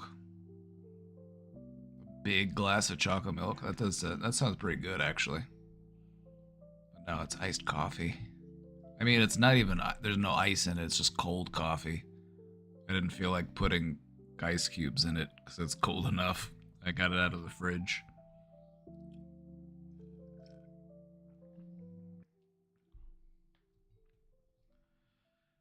It's not technically a cold brew because what I do is whenever we have extra coffee in the pot, instead of like dumping it out, I just put it into a container and keep it in the fridge. And then I try to drink it within a couple of days before it starts to get sketchy. Not that it really would, because it's just coffee. There's not really much in there, but still, it's like you don't want it sitting in the fridge too long.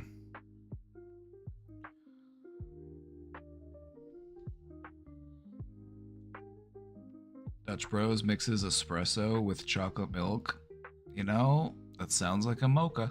Sounds pretty good. You know what I'll do sometimes is I'll mix coffee with a chocolate protein shake.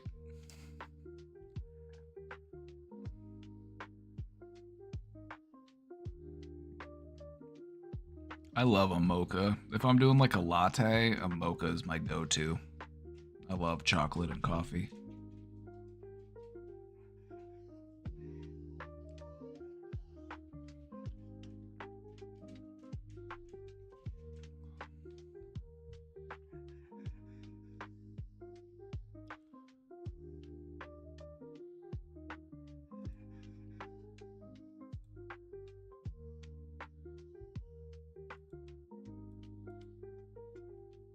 I'm making my notes here. There's a stream ideas channel here on the Discord. if you have an idea for like a presentation or something, sometimes what I'll do if I need an idea, I'll go back through and I'll go look at the ideas in here.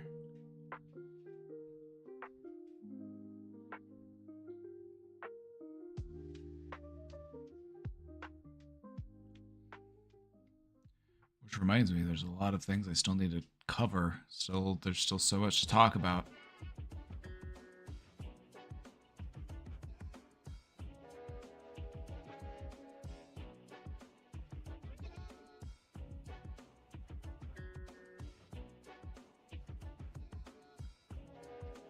Usually get half chocolate milk and half and half.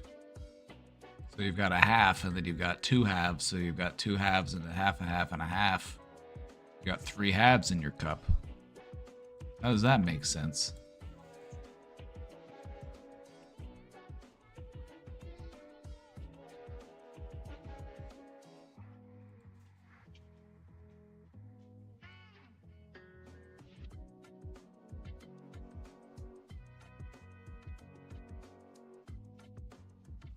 Live call-ins. I'm down to do live call-ins, but I think what I need to do is I need to plan it a little more and I need to set it up a little bit better. Not that I don't mind talking to people for a while, but the thing that I encountered that was kind of something I need to regulate a bit better is the time, the duration of the call. You know, sometimes I'd have people call and they just want to keep going. You know, it'd be on there for an hour.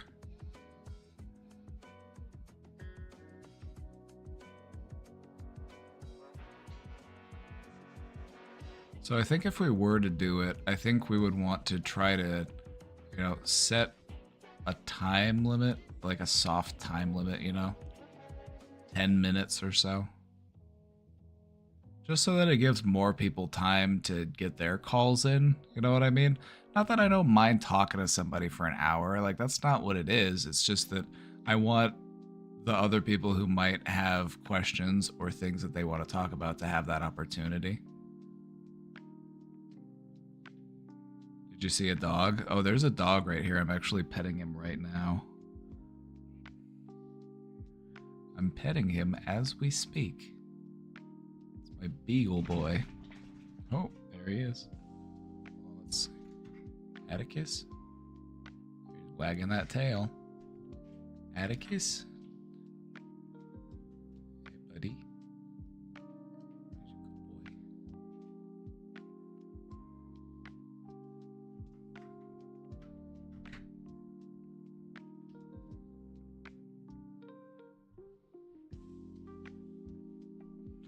Alrighty, we got a couple questions in the box, so I'm gonna get to these. Atticus, can you scoot over a little bit?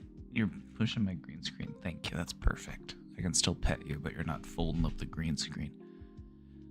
Alright, we got a couple questions. Let's go ahead and get to these before we wrap up today. I'm going out tonight for the first time in a while. Hey, let me just say that's a W. Before we even get started, just off the bat, that is a W.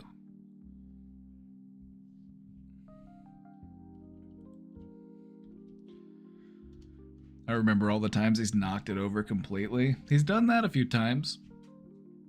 He's knocked the whole thing over. This dog will just... He will just walk through things. He'll nose to the ground, just big, thick, heavy skull, just walking through. He reminds me of that dinosaur. You know, that dinosaur I like with the big bony head? That reminds me of him.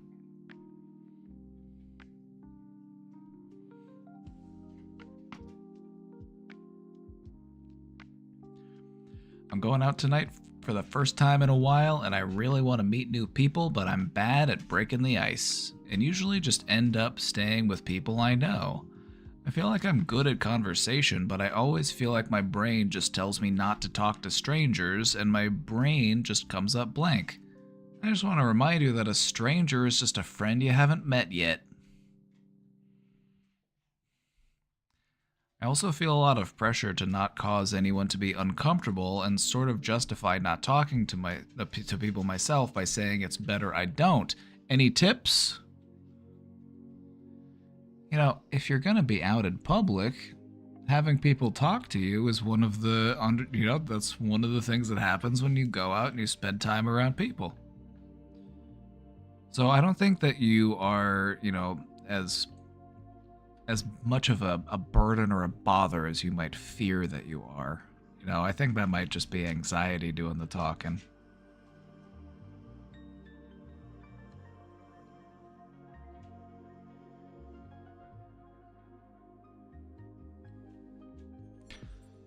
So, how do we strike up a conversation?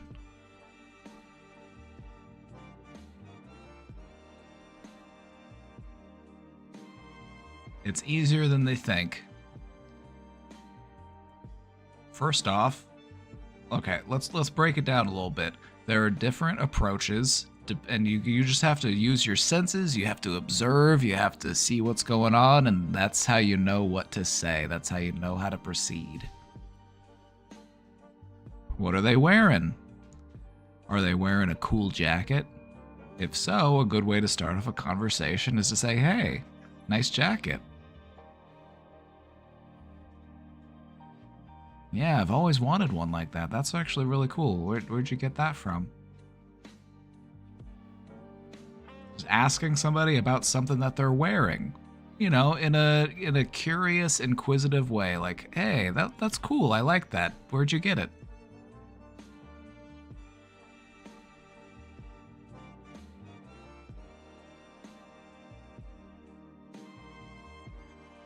Another way to engage a conversation is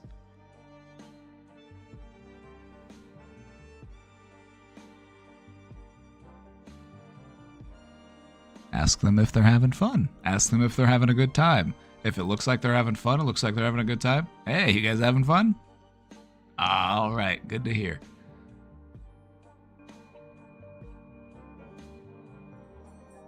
Have you been here before? Is this your first time? Yeah, I've never been here before. Yeah, no, this place was pretty cool. Just a lot of it is like stereotypical, but that's because the reason why it's stereotypical and the reason why it's used so often is because it works. These are just time-tested ways of starting a conversation. You're commenting about something in the environment. You're talking about this place that you are at together with this other person. You're talking about what's around you. You're talking about, what are you drinking?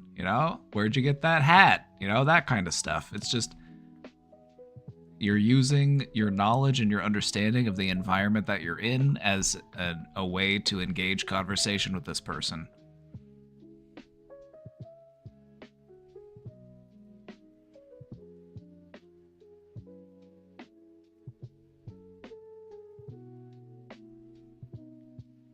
That is a great sweater. Oh my god, I love it. That's so cool. Ooh, what are you drinking? Oh yeah, that looks good. Oh yeah, I ordered one of these. I'm not sure. It's alright. I might get one of those though. What'd you say it was called?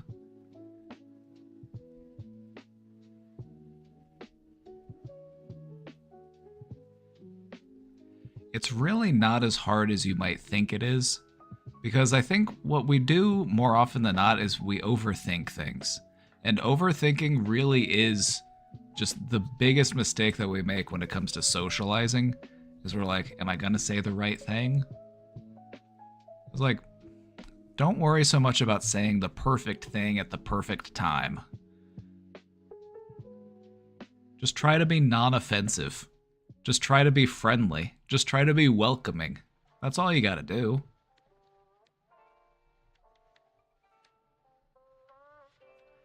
I start with, how do you feel about the current level of wealth inequality in the United States, but it's not working?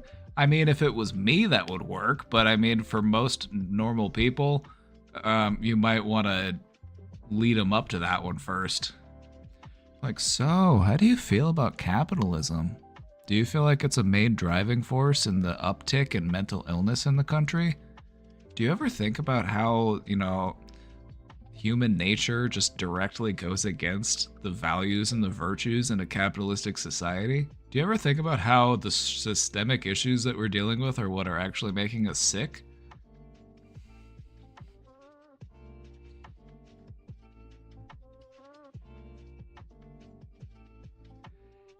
All right, now here's the thing. Here's the thing to remember. This is one of the most important parts of this. Be okay with the conversation only being 1 or 2 sentences. Don't feel like you have to keep a conversation going, especially at that first exchange, okay? You don't overstay your welcome. You're still getting to know this person.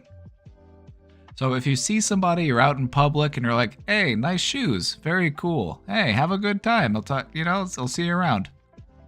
And then you know what happens? If you run into them later, you can be like, "Hey, good seeing you again. Do you have a good night? How's it going?"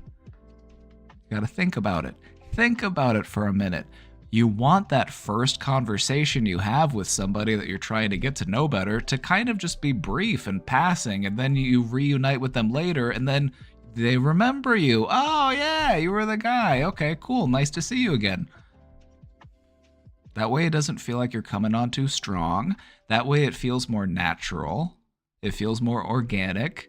And also they remember you from before and they're like, "Oh yeah, this person was nice to me. They said they liked my shoes."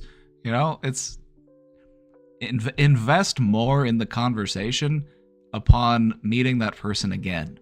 Don't feel like I have to make friends with this person. We're meeting for the first time and I have to make friends with them. If I don't make friends with this person, I'm a fuck up and a failure. No.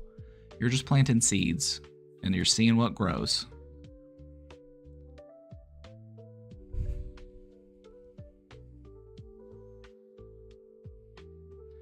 If you want to make friends, all you gotta do is be friendly. That's all you gotta do. So just be friendly with everybody you meet. And be okay with conversations, not necessarily going on forever, especially if it's the first time you're talking to somebody. It's okay to be like, "Oh yeah, I'm just heading to the restroom actually," or "Oh, I was about to go grab a drink," or "Oh, I'm about to go do this thing, but yeah, I'll catch you around later. You guys have a good time. See you later. Y'all have a good night." And then you see him later and you're like, "Hey, how's it going?" And then you can actually be like, "So, no, I didn't get to, oh yeah, didn't get to tell you, didn't catch your name earlier." And now you know each other's names. This can be within the same night, just give it some time, give it some time to just, you're not forcing them to be like, "All right, you have to talk to me now." You're letting them enjoy their night. You're enjoying your night, and then you see if you come back together.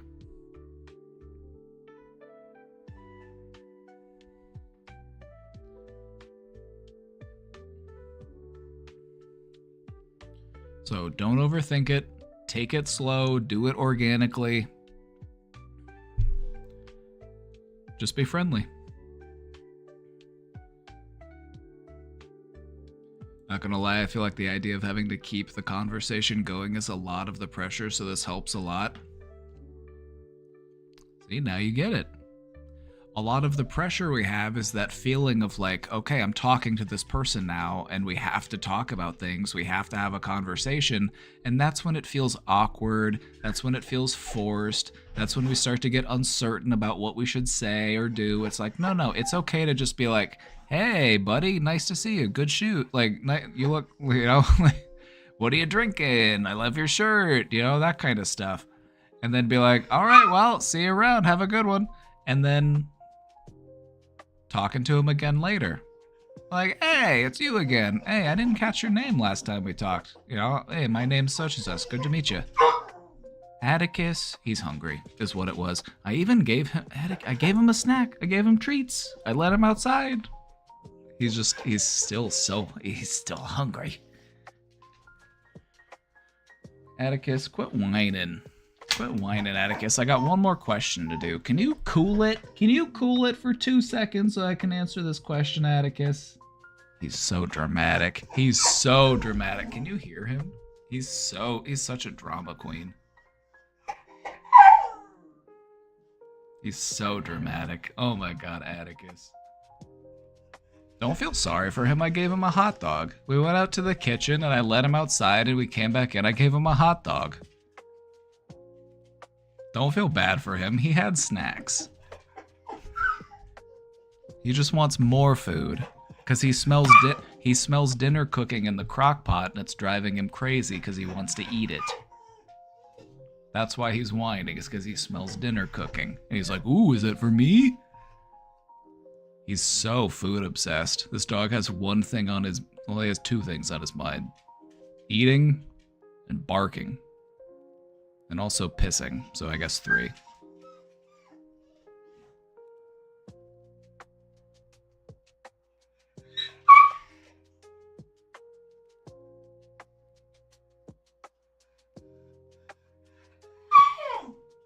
Atticus, you need to take a break. You need to take a break.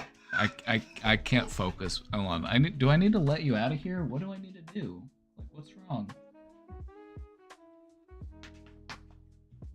What's wrong? Can you give me Can you give me just 2 minutes, Atticus? Can you give me 2? Can you give me 2 minutes and let me finish? Give me. Okay. Just constant. You just. This dog will cry and cry and cry. He'll do it for hours. He's a crybaby. Crybaby woo.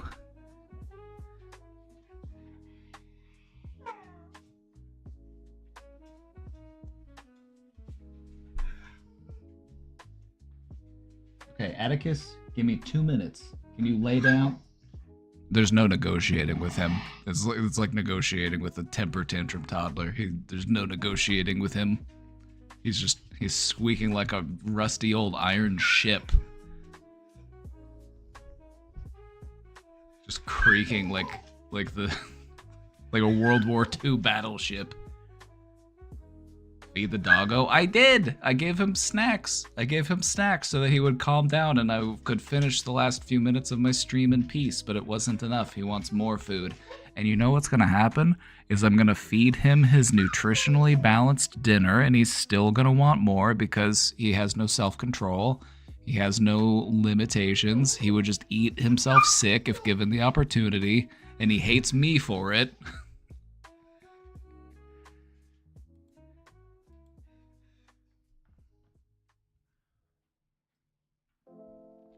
No, in reality, he smells dinner cooking and it's driving him crazy because he's got this big old nose and he can smell shit from a mile away.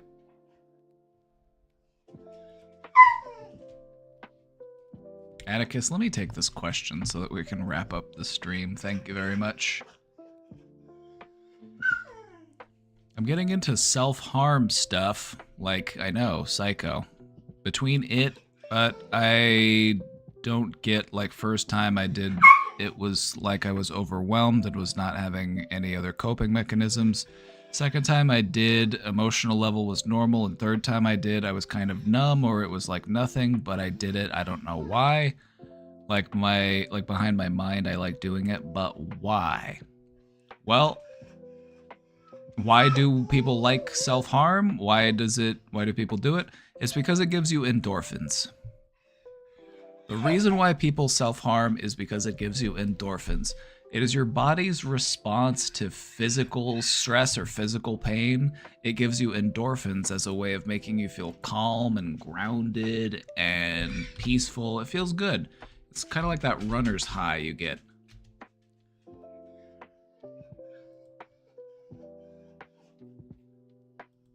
Endorphins are the hormones that your body releases when you feel pain or stress. They are produced to help to relieve your pain, reduce your stress, and improve your mood. Now, when we're dealing with like mental stress or emotional stress, that can be much more difficult to manage. And so one of the ways that people will cope with a mental stress that they don't feel they have control over is they will engage in self-harm, which is a physical pain, and it gives them the relief that they're looking for. Can you believe that this dog, the sounds he makes? I don't know how he does it. I've never heard a dog that sounded like this in my entire life.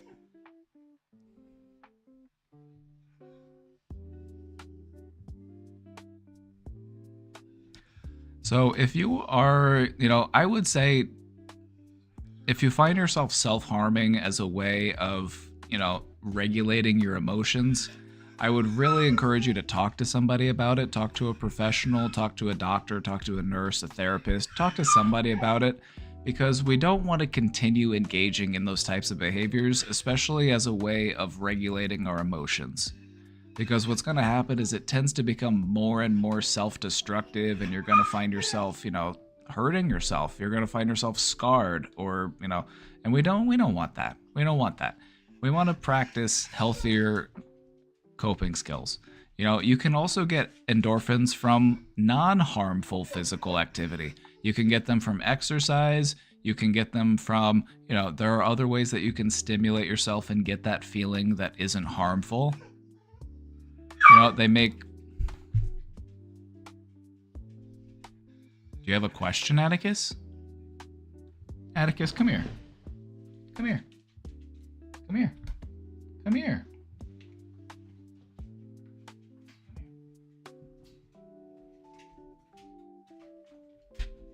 You got something to say?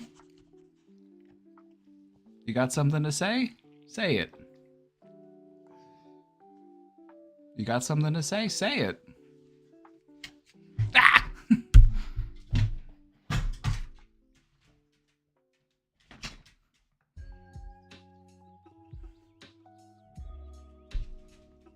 All right, I'm gonna go deal with this beagle. He's driving me crazy.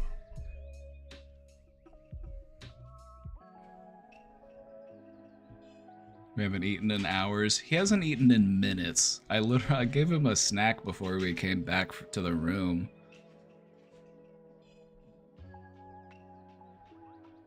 I've heard meditation can release endorphins, but I'm not sure if I've felt that yet. Ooh, that gives you a goal to work towards. Give it a try. See where it goes. You can do all sorts of cool stuff with meditation.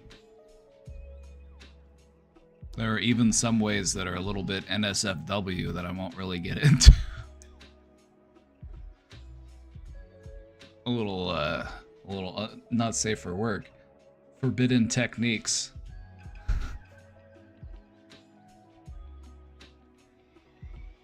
The hands-free nut. All right, I've said enough. I've said enough. All right, everybody, that's going to be it for today. I'm going to go take care of this dog. Once I hugged a guy and he nutted. Oh my god, see, this is why everybody's proposing to you. You have some sort of power. This is why everybody wants to be with you.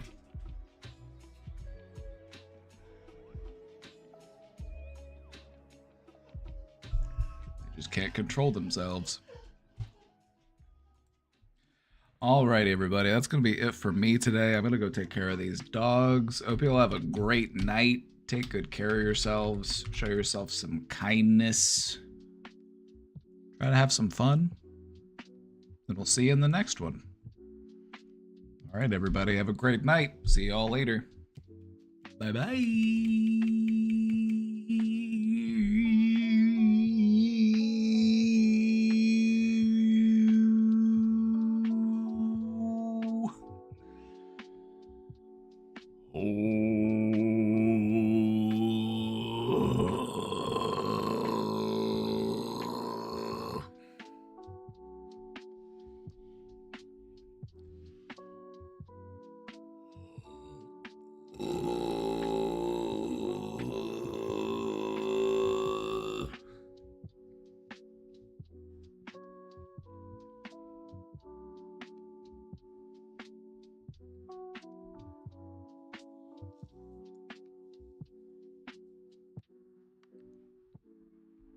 Don't forget to check us out in the Discord. See you all next time.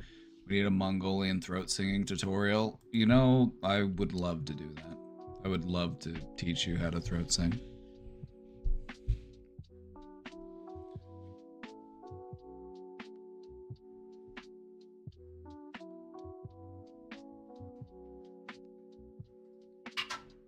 All right, have a great night.